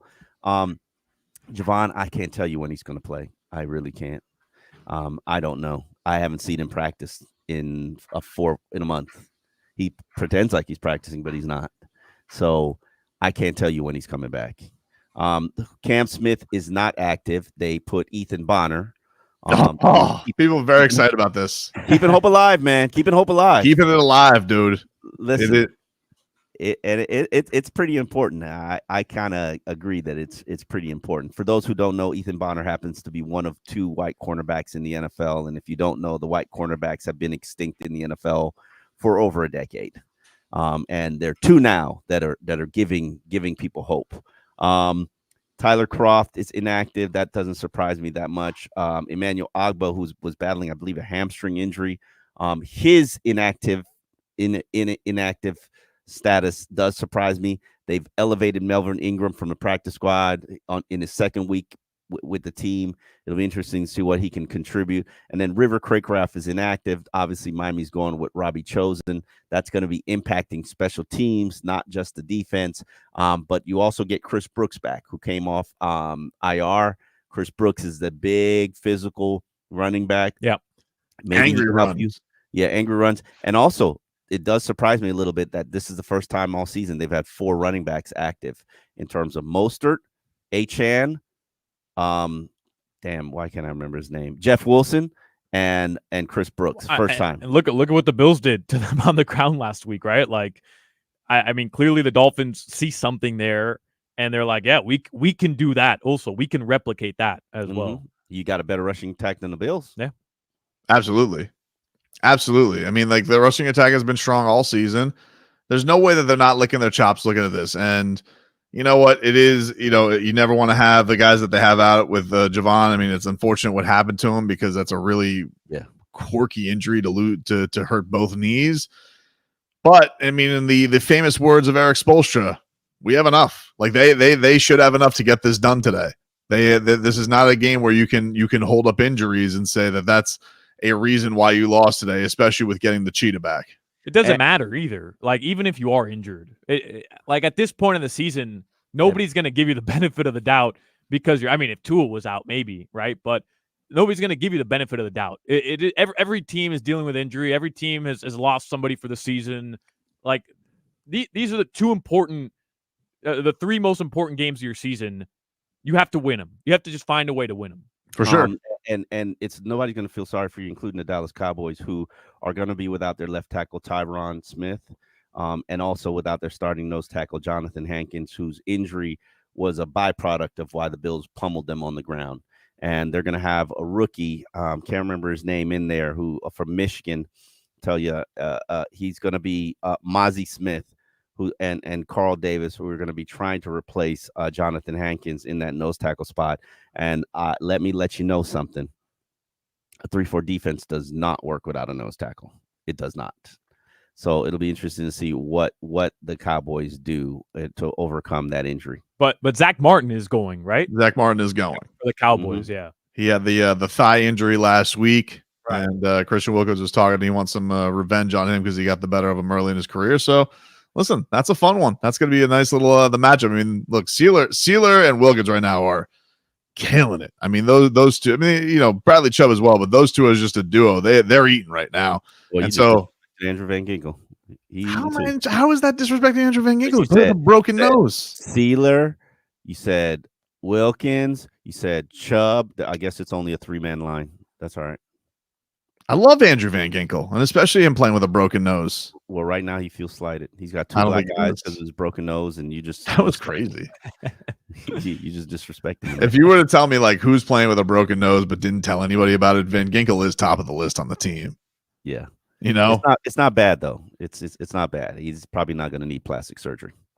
Yeah, Solana go for it though. Plastic surgery. Yeah, to fix the broken nose. Oh, Van Ginkel's not getting plastic surgery. You're probably Come right. on. Yeah. He wants to look like a boxer. He likes his nose. Yeah, he likes his nose looking like a lightning bolt. That's how that's the way it goes for him. You pointed this out, Solana, but are you bummed out? No Igbenogany today? Yeah, I was kind of hoping Noah would just sit his ass on the sideline in a helmet, like in his pad. Just sit your ass on the sideline. If Noah ever stepped foot on that field, they would attack him so quickly. Definitely, they'd be like 9. No matter what the play was called, 2 was going at him. Noah revenge game would have been funny because he would have been suited up. He would have been in his pads and he would have sat his ass on the pine the entire game, other than kick return and punt return. Yeah. And he had his one play this season, real cutesy play early on. He scored. Week 1. Yeah, it was the first game of the season. Yeah. You know what he's done since then? Nothing. Yep. Nothing. How many games has Noah Igbenogany played? Do you happen to know? I looked it up. I was prepared for the Noah Igbenogany revenge game. You ready for the bum rant? Yeah. 5 games he's played this season. He has 0 tackles, 0 forced fumbles, 0 interceptions, 0 pass deflection. So he hasn't played at all. He hasn't played at all in the secondary. He's played. I've seen him get beat. 5 games this season is all he has, and his only stat is 1 touchdown. Listen, and he could have been so many different players, but it's okay. Not everybody can hit home runs on every single. He literally, I'm telling you, Omar, he hasn't. I don't think he's played a snap in the secondary in the regular season because he has his game log. There's nothing to account for on the game logs. Like I looked it up this morning. Look up the stat roasty toasted and see if he leads the league in getting roasty toasted. Because I think if you really were to recalibrate it, I think that he would probably check PFF or one of those websites. I've actually seen him on the field watching. One of their cornerbacks got hurt. I don't know, man. He got on the field. I'm telling you. I'm bringing it up right now. It wasn't preseason. He's played 25. No, he's played 25 defensive snaps for the Cowboys. Yeah, I've seen him on the field, and trust me, when they saw him on the field too, they're like, yeah, we can't play this guy anymore. Of course. I mean, but listen, here's the thing, and here's the truth of it: the cornerback that Miami traded to get rid of Noah isn't even here and isn't in the NFL anymore. So I don't even remember the dude's name. I don't even remember who they traded. I thought, if I completely forget that. Kelvin Joseph. Sure. Okay. Well, good for I'm a professional. Kelvin Joseph. And truth of the matter is, Miami just traded Noah so that they can get rid of the guaranteed money. Does Noah Igbenogany, like he walks into the stadium today? He's not playing, but he's there. He'll be on the sidelines. Like, does he go find Chris Greer? Like, hey. No. CG, thank you. Thanks. No, he's such a good, humble young man, and I root for him. I just know that he sucks. He was a former Man Crush player for me. Like I advocated for him. I banged the table for. I thought a player that I banged the table when he for. became vegan. Like I thought that was going to do it. Yeah, you know, you thought that's what was going to do it. I mean, you change your diet and you let everybody know you change your diet. Soft. I really thought like, all right, this could be it. This could be what turns his career around. Yeah. No. And I think Austin Jackson's mad at him because he used the young excuse before Austin Jackson got to go to that one. Like he's like, what do you mean you're telling everybody you're super young? I'm supposed to be the super young one. He goes, sorry, dibs. I used that one already, Austin. So he couldn't use it until Noah left. Man, I remember the hype that surrounded Noah. I went to go watch guys train at a field, and he was there, and Eric Rowe was there, and a lot of NFL players were there. And they were training, and everybody's like, "Oh, he's going to be good." I'm whispering things like Tobin. They're like, "Oh, he's going to be good. He's going to be good." And the reality was, I started watching him in training camp. I was like, "Yeah, this guy sucks." Yeah, it's tough. It wasn't like Cam Smith. Cam Smith, on the other hand, even though he's inactive and his defensive coordinator hates him, he showed well in training camp. So you could see he could play. Like he might have led training camp and passes deflected. He just his coach doesn't like him and doesn't trust him. I will And- say I'm disappointed I don't have the option today. I'm betting the River Craycraft anytime touchdown. I probably wasn't going It's to. not up. It's not up. No, he's out. He's inactive. Oh, that's right. Yeah, He's maybe inactive. Chase Claypool actually shows up. I doubt it, but I doubt it. I doubt it. Probably Don't not. do it. Don't do it, Tobin. Don't Probably do it, not. Deja. I feel like Tobin would still bet the 5 even when Craycraft is inactive. He's like, I'll bet I mean, it. I did that with Durham Smythe one time. Thankfully, the Hard Rock app gave me a void on it. I appreciate them. That was classy of them because I was like, oh, Durham Smythe anytime touchdown. Hasn't got a touchdown all year. And it's like, you know what? This kid didn't know. Poor soul. But listen, Durham is very thankful for his contract. He's very thankful that he's here, and he loves his job. I call him and Ingold the janitors. You don't know how much stuff they clean up for this offensive line. They're phenomenal at it. There is a Durham Smythe anytime touchdown prop plus 325 right now. not enough for me. You got to sweeten the pot a little bit more. He hasn't I got a would touchdown all year, Hard Rock. Come on. Oh, wait. I would take that. $325, $10. What, you think it's due? Like It's due due. in the red zone? How many? Like, you don't think Tua? It's like, hey, I'm gonna get you today. But haven't we seen just over the past couple weeks, they're gonna try to run the ball in the red zone, right? Like that seems to be their strong suit, especially when it's goal to go. I don't know. I'm spitballing here, but yeah, they're probably gonna run the ball in the red zone. Raheem Mostert's like, hey, what are we doing here? I mean, this seems to be Yes. working pretty well. Raheem, I've you got 20 the record. touchdowns. You got this the record. season. Calm down. We got to keep everybody No, happy. but I mean, he has the record for a reason, Omar. It's not. I'm not saying spice up his numbers. I'm saying he's got the record for a reason because he's pretty damn good down there. 20 touchdowns with 3 weeks to go. Like this guy has been a touchdown monster all season. It's been crazy what he's been Tobin, doing. Zach Sealer, anytime touchdown, plus 15,000. I like that actually. I'm just saying. That I like. He's got nose for the football, dude. I'm just saying. He does. I mean, they've been killing quarterbacks lately. We'll get into a little bit more of that, of the Dolphins and the pressure they can put on Dak Prescott as we are getting ready for Week 16. Dolphins and Cowboys on Christmas Eve. Back after this.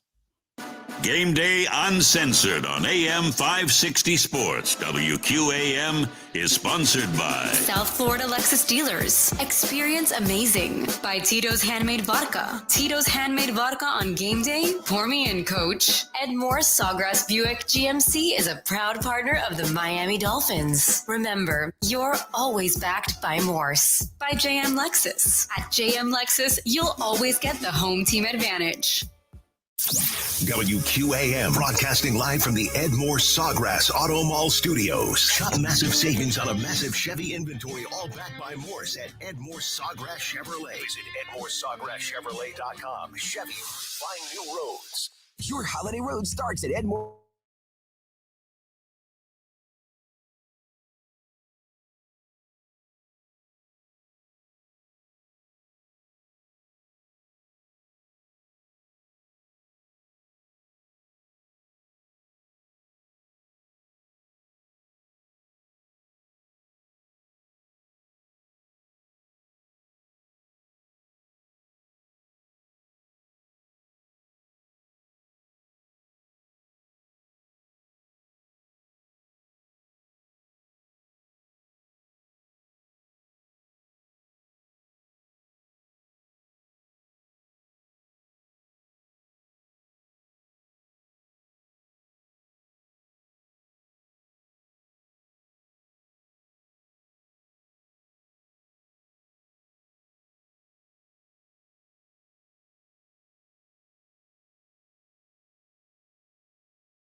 your favorite station and take us wherever you go.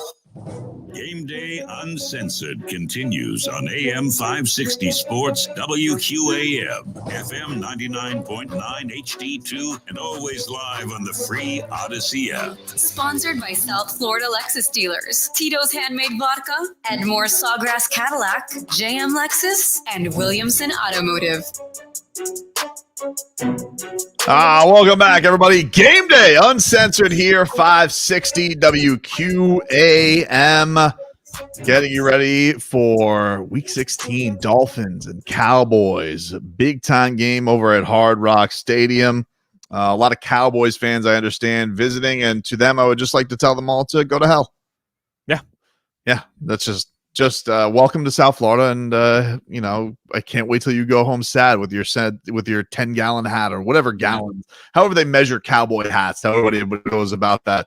If you want to, eat your feelings a little bit, go stop by Davey, maybe go to Griff's, get yourself a new hat and something like that, and maybe that'll make you feel better. I'm not quite sure. Don't spend too much time down here. Go back to wherever you're from, and you're probably not even from Dallas. We need them to fuel the economy, so go on ahead. Okay, most of these people are, we are a touristy city. That's a good point. Enjoy your time. Even though they're all get some lemon pepper. They're all staying in Fort Lauderdale. Just like the Bills fans. You're the Bills absolutely fans, correct. they don't actually come to Broward, Dade. please. I live They don't come down to Dade County. They stay in Broward. They go to the elbow room. Go where it's safe, okay? And they're in Fort Lauderdale. I've never been to the elbow room. I'm gonna put it on my list. It's a cash spot. Only. Cash it's only. a spot. Is it a cash only It place? is cash only. Can't trust it. It's like, what are you guys hiding from the government? What's going on over there? What's wrong with cash only? That's my type of bar. No, that's your type of bar. Like, give me a scan. Like, let's go. It's 2023. Soon 24. Carrying cash today. I am, but who else? Cash. I've always learned to carry cash. They never know when you get pulled over or run out of gas. Pulled over? What do you pulled over? You're paying the cop now? What do you? Michigan does that, by the way. Michigan, you can pay the cop half your ticket, and you can pay the other half to him as well. Trevor, so you're holding it strictly for bribes? I mean, you never know when you need it. Who is this guy? How many people have you had to bribe, Trevor? Man. Let's get to this. So obviously the Dolphins have been great at getting at the quarterback so far this season. They really have. In the NFL. Second in the NFL, Omar. They've been a monster, and Bradley Chubb is coming off a Defensive Player of the Week performance. Here was Chubb earlier in the week talking about getting those honors and the kind of role that he's on right now. Here was Bradley Chubb. Yeah, man, first time, man. It's dope, man. It's a blessing. It's everything you could think of, man. But at the end of the day, that was only week 15. Week 15. We on 16 now, and just gotta go out there and do it again, man. And it's just fun to see the fruits of your labor come to life and stuff like that. But at the end of the day, man, it's a what have you done for me now league, and I can't do nothing about last week now. I got to go out there and continue to prove it. There you go. Bradley Chubb killing it. Forced fumbles galore. I mean, destroyed Zach Wilson and old Jets quarterbacks. Jesus Christ. He was amazing. Tobin. I may or may not have put an anytime touchdown flyer on Bradley Chubb today, baby. I like it, dude. I like it. This defensive, they're menaces, dude. If they're not scoring, they're putting the Dolphins on the doorstep. Yep. Listen, it's Dak Prescott, so it's you never know what's going to happen. But I do think that this Hard Rock app is getting the best of you guys. Yeah, it's possible. I really think. And I know it's exciting. I know it's exciting to sit there and have a $5 or $10 on something ridiculous. Yeah. But Hard Rock sees you betting it, and they're just like, "What a sucker!" Until they got to pay it out. That's right. Yeah. But that's what I like to do, Omar. I like to take home run swings. I don't like to go there. And it doesn't do anything for me. Doesn't do anything, any juices for me when I go like, "Oh, you want a plus 125?" No, I want a plus 1200. That's what I want. I want to nail a biggin. That's what makes me happy. Tobin's you want Devon H had 3 touchdowns today. Yes. Look up what that is. Look up what that is. Tobin's Stanton. Home run or strikeout. That's it. Home run or strikeout. That's all he cares about. Does nothing for him. But the Zach Sealer one, that would be huge. Yeah. By the way, you nailed Omar that whole Hard Knocks feature on the Sealers coming in last week, because that was a delight. Oh, that's a lot of dead deer that family has. Let me predict who's going to get featured this week. Okay. I'm going to go with. I'm going to think Jaylen Waddle. Oh. And then I'm also going to go with Bradley Chubb. I like it. And then I'm going to pick a third. I'm going to need the third. No, offensive line's got injuries. Fangs will never show up on Hard Knocks. Are you crazy? I was surprised he made one cameo, and it was basically that was his line. Yeah, yeah. Fangs is like, mic me up, not a chance. They haven't even gone to his. They haven't even gone to his room. No, haven't seen him present. You haven't seen him present to the defense. Nope. You haven't seen him present to anybody. Fangs is like, what are you going to do? Fine me? Go ahead. What are you going to do? What's the punishment for that? Oh, you're fining me, HBO? Good luck. Yeah. That guy calls his own shots, and I can respect it. I can respect it too. They always go to him. We get to look at him in the booth, and he's Fangs masterminding, you know? Yeah. Good for him. But I think I think he's probably got to look at this, especially with some of the injuries that the Cowboys got on the line. Like, he's got to be licking his chops. This is a fun matchup. Yeah. Two high, like, this is one of the challenges he's got to look upon, and he's done a good job of it. You know, this defense has been amazing, especially since Jalen Ramsey's gotten here. Number 5 defense in the NFL. And since Ramsey's been here, they've been statistically the number 1 defense in the NFL. Oh, that's crazy.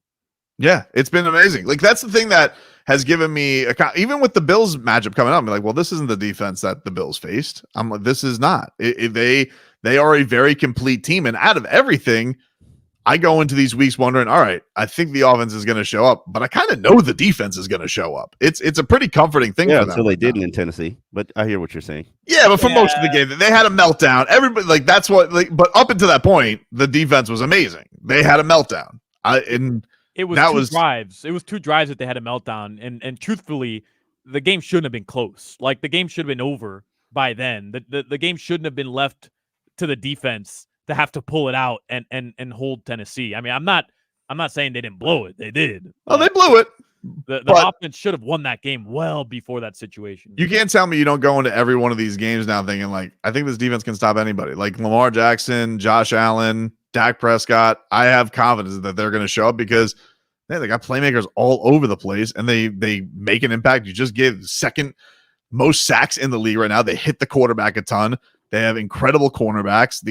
Obviously not having Javon Holland sucks, but even losing Jerome Baker, like, you haven't really felt it. We felt that way, right? Like around the bye week against the Chiefs, where the Dolphins offense, kind of looked anemic at points, and they held the Chiefs scoreless in the entire second half, only gave up 14 points.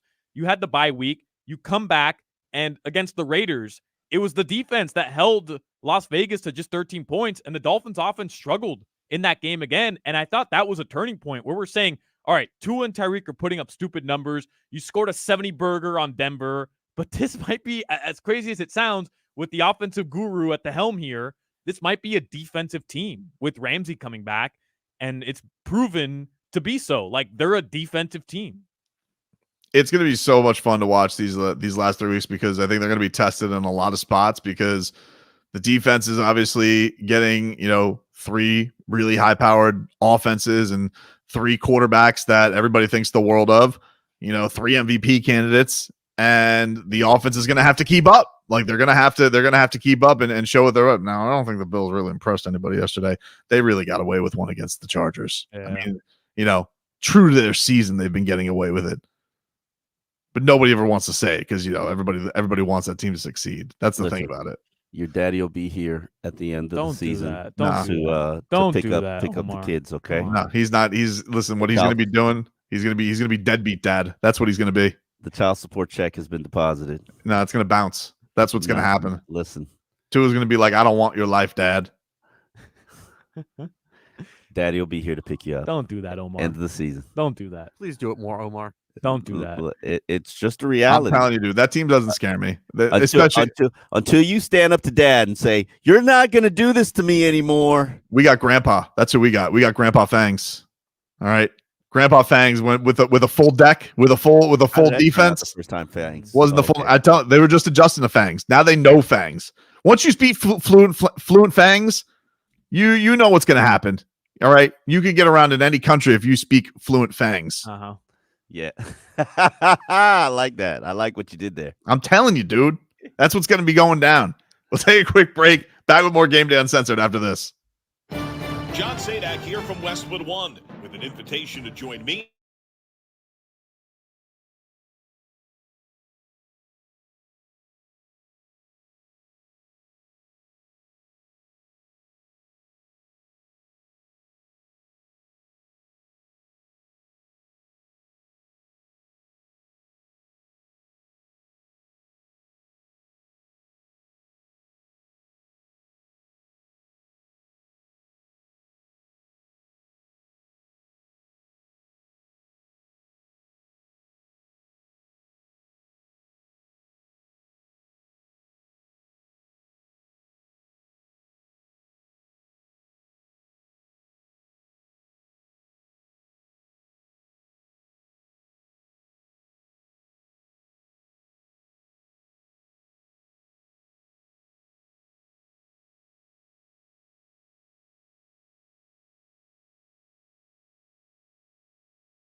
one of our 6 leading.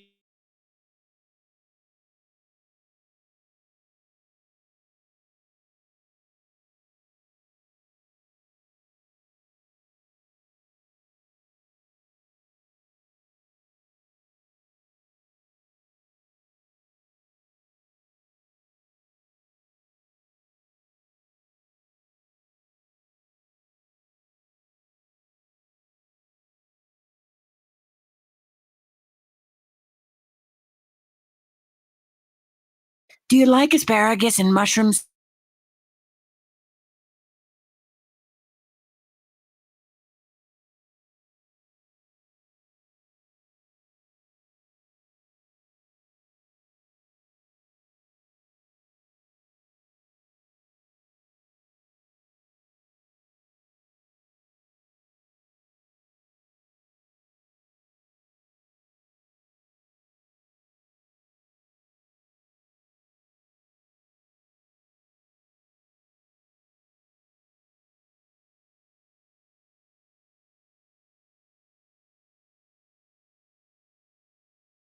Use as directed. Keep out of reach of children. Want to listen to us anywhere, live or on demand? Just download the free Odyssey app and make WQAM your favorite station. And there we are, 24/7. Now, let's get back to Game Day Uncensored on AM 560 Sports, WQAM, FM 99.9 HD2, and always live on the free Odyssey app. Sponsored by South Florida Lexus dealers, Tito's Handmade Vodka, Edmore Sawgrass Cadillac, JM Lexus, and Williamson Automotive. All right, welcome back, everybody. It is Game Day Uncensored here, 560 WQAM. Getting ready for Dolphins and Cowboys. Coming at you from Hard Rock Stadium on this Christmas Eve.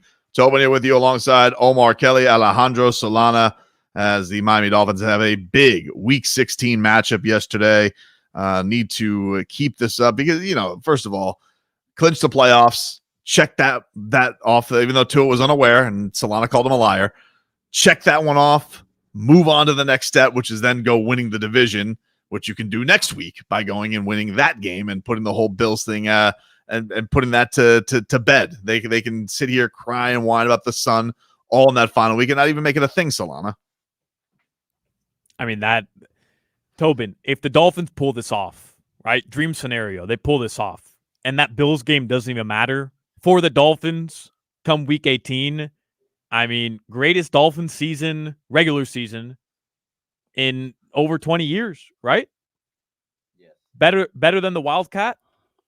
Yes, no matter what, this is one of the greatest because Dolphins Tobin, I was thinking about this. The Wildcat season was awesome, right? You start 0-2, and then Tony Sprono pulls out the Wildcat, and you take the NFL by storm. You're the talk of the NFL. But truthfully, I mean, the Patriots didn't make the playoffs that year because Matt Castle was their starting quarterback. Tom Brady tore his ACL. A little asterisk for sure. Yeah. So, I mean, you didn't necessarily take the division. You won it, but yeah. This year, like, you're taking the division. You're ousting the Bills. There's that, and I just think that this team, because Tua is a guy who's nationally polarized, takes a lot of people take a lot of shots at him. You saw this week, the rants on Shannon Sharp, Colin Cowherd's calling the Dolphins fake Gucci. He's saying that they're going to get rolled this week. I think that there's how this city loves nationally when teams get when the national media picks against them, and I think there's a lot of that with the Dolphins, that people don't think they're real and can get it done. And so I think there's a level of people falling in love with them, even more of that. And also they're just fun. I mean, they're putting up 70 burgers and things like that and electric deep touchdowns. They're just a team to remember, more so than the Wildcat, which, was gimmicky. Fun gimmick, but a gimmick. It was a gimmick. Yeah. This doesn't feel like that, though. No, this feels different. This is the number 1 offense in the NFL and the number 5 defense in the NFL and one of 2 MVP candidates and a guy who totally transformed your defense in Jalen Ramsey, and 2 defensive tackles that are having career years and playing phenomenal, and a back who leads the NFL in touchdowns and is having a phenomenal record-setting season, and wide receiver who's about to set a franchise record for 3 straight 1,000-yard seasons. It's a lot of success because it's a lot of players who are completely buying in and investing into what they're collectively achieving. Let's also not forget, boys, in this game in particular, there's a little bit of a star trash talk that has been going from their star pass rusher and Micah Parsons, who's been talking about hurting Tua since the off season when Tyreek Hill and him got into a Twitter spat, and where he basically told that he's going to make Tua pay and that he's going to be the Grinch that stole Christmas. And then also earlier this year, not too long ago, was saying that I could beat Tyreek Hill's quarterback. Anybody could beat Tyreek Hill's quarterback. So he was taking those little pot shots too. So it's important upon this Dolphins offensive line to make Micah Parsons pay for his words as well, Omar. Can't let him get away with that kind of talk. We're talking about receipts, but this guy's actually going to be going up against you and has been talking trash about this game basically since May. Let me get this straight. You want me to seek revenge on Micah Parsons, arguably the best defensive player in the NFL, while I'm Austin you told Jackson, me, and I've got two torn rib muscles in my oblique area. Look, you really want me to? That's where you want my focus to be. If you're Austin Jackson, survive. Hold on. If you're Austin Jackson, you had Tua stand up for you, and say that what was done to Austin Jackson was not right. You defend his blind side, okay? I shoot it up and I go. You go. And you're the one who keeps telling me that the season's in Eichenberg's hands. Well, let me tell you something today. I will henceforth, never make an Eichenberg joke again. If this offensive line can keep Tua sackless today, and I mean on their fault. If Tua does one of those, I took it myself. Yeah. But if they can keep Tua clean today, you'll excuse the Tua collapse. Yeah, if Tua does the fake collapse thing, I won't count that. But if they henceforth from here on out, I will be Eichenberg slanderous list. So they gotta keep him sackless for this game. And no more slander. No more Eichenberg. No more Eichenberg jokes, no matter how bad I want to do it. I promise. I make a vow. I, Brendan Tobin, will not make any more Eichenberg jokes should the offensive line protect Tua for this game from Micah Parsons and his big fat mouth. Okay. I'll mark the tape. You believe him? No, but I'm a man of my word. I don't believe him. I don't believe if he says he's a man of his word, he's a man of his word. I think he's like Tua. He's lying. I think a man only has his word. In this world, you're only as good as your word. I respect your word, Tobin. I don't know if I believe you, Tobin, because all right, like I'm with you. Hey, I'll ride the Eichenberg Express train today if he keeps Tua sackless. He helps keep Tua sackless. But if next week he's put in a spin cycle a couple times, and he puts Tua in jeopardy, I don't know if you're going to be able to hold your tongue. Yeah, Buffalo. I don't know if you're going to be able to hold your tongue. Tobin. Look, if he has bad games against Buffalo, but he keeps him clean, I'm going to be like, that was a tough performance for Eichenberg. What can you do? He showed up a couple weeks ago. I will not call him a bum. Right. I will not call him a poor excuse for a center. I will not say, can we just have the guy that they just found off the street who was Netflix and chilling? I will not do any of that anymore. Should he have a Christmas Eve that is perfect and leads this offensive line? Now, also, by the way, this deal is void if he snaps the ball over to his head. So, deal is void. Just so we're clear, the deal is void. He said it super fast. Disclaimer. Yeah. Disclaimer. You snap the ball over to his head. The deal is void. If it's a snap into my butt cheeks? Oh, in the Eichengooch? Yeah. It's under review, but I have to know it's completely to his fault, and he snaps it over his head. Deal is void. Okay. But if you can keep today, this offensive line keeps Tua clean, no sacks, no more Eichenberg jokey jokes from me. I promise. I promise. That's all right. You'll turn into an Eichenberg enthusiast. I will. I will become #1 member of the Eichenberg fan club, and I will never make cracks at him again. All he has to do. Get an Eichenberg burner account. Yes. Oh, okay. Eichen fan, you can call me. Like you could whatever you want. We'll make an Eichenberger. We'll go to the nines with him and make a complete fan account for him. Whatever needs to be done for rewarding. All he has to do is make sure that terrifying Micah Parsons stays the hell away from Uno. It's a big ask. I understand. It is a big ask. It is a big ask. I like with it, that though. offensive line. I like it. I like but it. it's not just on him. It's also on the tight ends because, I mean, you got to think the tight ends and fullbacks are going to be completely assigned to Micah Parsons. This is, Omar, this is a perfect example. Everybody has to buy in today. Tobin's going out on a limb here. I mean, he's been on record several times of slandering Liam Eichenberg. I believe the exact quote was, "He stinks." Yeah. Well, I believe that was the verbatim. Stinks, bum. So, I've said it all. He's going out on a limb here, right? Like he's putting himself out there. This is what is needed from Dolphin fan nation today. Everybody's got to buy in. Yeah, you're right. And this offensive line, they bought in, and they're there, and they're on that line. Everybody's injured, and they got to find a way. And they got to find a way against a defensive line that's missing their nose tackle. So there are no excuses. This is December football. Teron Armstead said that. This is December football. You don't make those excuses.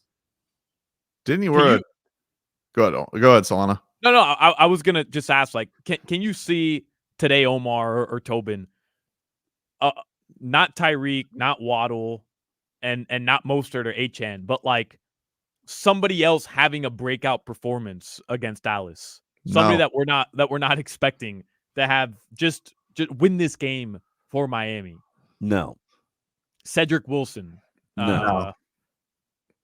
No. Like you you took away the top 4 weapons on the team. Like, if you would have said somebody besides Tyreek, like all hands. I'm not telling you those guys aren't going to do or have a good or productive game. I'm just saying it could this be the Barrios game? Yeah, I'm just asking. A Chase Claypool game? No. Could he score a touchdown, but could he have the game? No. No. Mike McDaniels clearly favors. And he's back. He missed Tyreek, right? So he gets him back. He gets his shiny toy back. He's very excited. And he's also not going to decoy him either. He's going to send him loose for a 60-yard touchdown immediately. Because he's got his favorite toy back. Yeah, absolutely. He's going to put Mike McDaniel's going to want to put the Cowboys on notice in this game. He is. No, the nation on notice. Don't just put it on the Cowboys, because this is the Pretender Bowl. This is one of these teams will walk away a Super Bowl contender. I want Stephen Ross waddling right in Jerry Jones's face. I want him to look in the next luxury box over, and I just want him just thrusting his hips right at Jerry Jones. Just two old timers just getting after each other. They are both fossils. Oh yeah, but, yeah. Go ahead. But Jerry Jones is a bigger fossil. He's just he is decrepit. Sure, and he travels in that Dallas Cowboy van, the Jerry Mobile. It's he famously on Hard Knocks. I thought it was famously ordered McDonald's breakfast, took it out of the wrapper, put it on a nice fine china, and ate it with a fork and knife on McGriddle. He is a fossil. Stephen Ross, if he's getting McDonald's, I don't think he would. He's eating it right out of the wrapper. He's not putting on a damn china. I honestly cannot say yay or nay. I just don't. I know Stephen Ross likes Bud Light. He drinks Bud Light. There you go. If I had guessed with Stephen Ross, Stephen Ross probably got the recipe for a McMuffin, but has his own chicken farm that is making all ingredients for him, and has hired the inventor of the McMuffin to come and make him that McMuffin every single morning. But it's not ordering it from McDonald's. It's a Ross McMuffin. It's and the Cowboys bus. I forget. I haven't been on it. I'm too scared to get on it because when you're on the bus, you can't get off the bus. Don't get on the bus. Yeah. I know. There's a lot of stories about the bus. I was in at the Senior Bowl. Where is that? Mobile, Alabama. Yeah, Mobile. And you went to the Senior Bowl? Yeah. You out there grinding with us. Hey, listen, Big O doesn't miss a Senior Bowl. Oh, I forgot you were with Big O. Okay, yeah. So you did the Beats thing. I totally forgot you were with Big O. Big O. He's like, oh yeah, that's right. East-West Shrine game. I did it all, Omar. I was like, man, you've been out there slumming it with us. Hey. Hanging in Beats. Yeah, I mean, we spent an evening together, Omar, you and I. But I just didn't remember. Yeah, it's fine. Yeah. Probably partying too hard in Mobile. You actually do have to party in Mobile. Just so you know, you do to get the information. You certainly do. Here's the story. I mean, you know where Jerry Jones and Michael Irvin are at. Yeah, just based on where the stupid Jerry Mobile is parked. Mm-hmm. And it's parked, and then real you look inside, and I'm like, what the hell's the Jerry Mobile doing here? I walk into whatever that restaurant is, and you look to your right. Jerry Jones is just sitting right there with like just girls all around him. Of course, nuts. You're not supposed to talk about that. Oh, come on! Like damage is done. Jerry, that bus is infamous, man, and I've heard stories. I'm not getting on the bus. Like you can't. Whatever's happening on the bus, you got to partake in because, of course, you can't look soft in front of Jerry. Yeah, and the bus only stops when Jerry says the bus stops. There's no getting off the bus. Well, hopefully he has to take that sad ass bus somewhere to like soak his woes today after a Dolphins win. We'll take a quick break here on Game Day Uncensored. Predict the game ball. Wrap things up. Final thoughts on today's game as the Dolphins get ready for the Cowboys. Back after this. Every Miami Hurricanes game can be heard here. I'm Josie Yankee, inviting you to join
Quicksilver card. Can I earn 1.5% cash back on birds? Birds?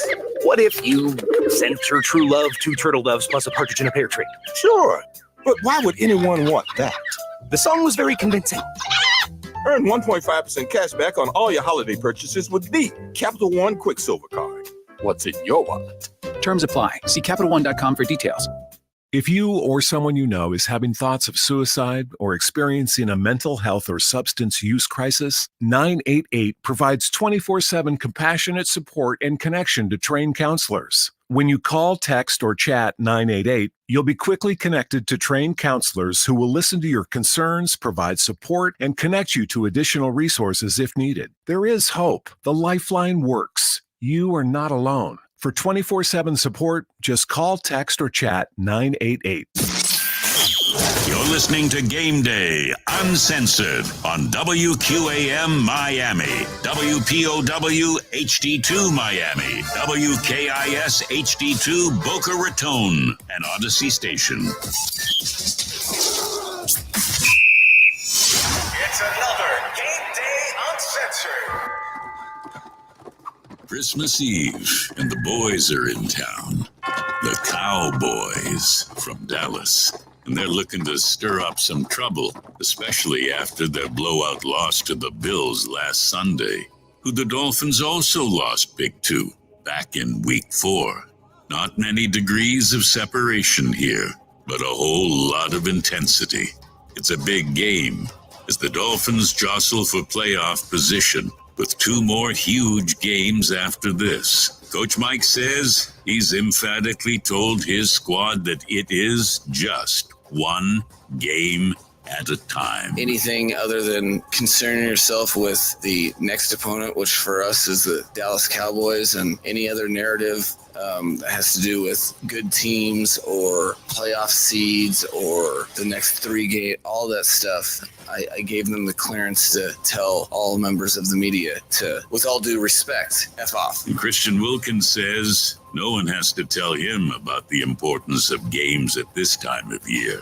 You definitely, kind of feel it a little bit, just, that December football, the games mean a lot more now. And, there's always just a little extra something. You don't know what it is, but there's, the games just feel a lot bigger. Bradley Chubb had himself a game last week, but new week, new game. That was only week 15. Week 15. We on 16 now, and just gotta go out there and do it again, man. And yeah, it's just fun to see the fruits of your labor come to life and stuff like that. But at the end of the day, man, it's what have you done for me now, league, and I can't do nothing about last week. Now I gotta go out there and continue to prove it. And Tua reacted this way when asked about playoff scenarios. I had no idea about any of the scenarios of what that would have looked like at any time. We just want to come out the game with a win, and we want to stack those together. If you can win them all, that's what it is. The NFL season is winding down, but things are just heating up. Time to talk about the Cowboys and the Dolphins. Today at Hard Rock Stadium, it's Game Day Uncensored. Tobin, Solana, Omar, the pregame show for real Miami football fans. On AM 560 Sports, WQAM, FM 99.9 HD2, and always live on the free Odyssey app. Game Day Uncensored is sponsored by South Florida Lexus Dealers. Experience amazing by Tito's Handmade Vodka. Tito's Handmade Vodka on game day? Pour me in, coach. Edmore Sawgrass Cadillac. Make sure your next Cadillac is backed by Morse at Edmore Sawgrass Cadillac. Proud partner of the Miami Dolphins. By JM Lexus. At JM Lexus, you'll always get the home team advantage. All right, final segment here on Game Day Uncensored as we are getting ready for Dolphins and Cowboys over at Hard Rock Stadium. Everybody getting their tailgate wrapped up here and heading on over to their seats and getting ready for this big-time matchup. Boys, let us predict the game ball, which is brought to us by the powerful and capable Lexus GX. Now with a 10.3-inch touchscreen, expand your comfort zone, experience amazing at your local Lexus dealer. Omar Kelly, who do you got today? Who do you think will be taking home the game ball? Raheem Mostert. This is a season of Raheem Mostert. He's already got the rushing, scoring touchdowns record for franchise. This is going to be his first game to be 1,000-yard back. This is historic for him. The offensive line, they want it for him. And people don't realize this, even though Tyreek is kind of the marquee player in the face of the team. You know who the heart and soul of the Miami Dolphins is? It's Raheem Mostert. That's Goosey's. Wow. So everybody wants this for him. They know how hard that dude works. They know how much he's committed for this team. They know that we in the media were shopping for every single back to replace him. And yeah, but I mean, so were they. What'd you say? I heard that this week from Mike McDaniel when he was like that, and I was like, that's cute to blame the media, but I don't think those rumors come from. I don't think. No. I think that they were shopping too. I mean, they had conversations because Chris Gray loves to have conversations. But once we heard about the conversation, we're like, do it. You're falling for their tricks. They're trying to make you blame yourself. No, we did it. We did it. Absolutely. We did it. I am guilty. I take full responsibility. I am guilty as well, 100%. See, because Tobin cannot acknowledge his mistakes. I'll acknowledge mistakes when mistakes are made. Listen, I apologized earlier in the season to Raheem Mostert on behalf of the Miami Dolphins because the Miami Dolphins should really apologize, just like they did with Tua. They fell ass backwards into what actually ended up being the beneficial thing. They wanted Tom Brady. They wanted Deshaun Watson. Luckily, they ended up with Tua. Because the no move was the best move, but it's not like they didn't snoop around. I mean, because maybe they didn't though. Like maybe no, they did. Maybe it was a little overblown. No, they snooped around. Okay, what a sucker this guy is. They stepped out. They stepped out a little bit. They stepped. I mean, Josh Jacobs, the Cook, literally everybody, every star running back was there. Yeah, they stepped out. And here's Raheem, third best running back in the hell. NFL. They tried to step out with Devon Achane. He just kept getting hurt. That's true. That's also true. See, don't fall for it, Omar. I couldn't believe the stat that in his first 8 seasons, he had 19 total touchdowns. Wow. 8 seasons in the NFL, Raheem Mostert, 19 total touchdowns. That's impressive. 1 season. This year 20. He has more than that. 20. That's that like genuinely that doesn't happen in the NFL, Omar. That doesn't happen. Honestly, it's so funny because Mike McDaniel's because Raheem, like, and a lot of the guys who get veteran days, they don't want to take their veteran days and they feel it's like punishment.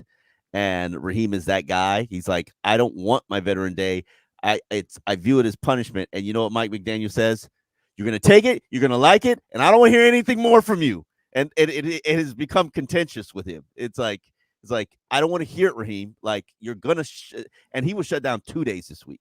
And you know why he was shut down 2 days this week? Because they're expecting a big game. I like that. Solana, who's your game ball prediction? By the way, just to finish wrapping up on Raheem really quickly, Tobin, how many guys at running back can you point to that you could say they had their best and most productive season after being somewhat just mediocre for the first 8 years in their 9th season?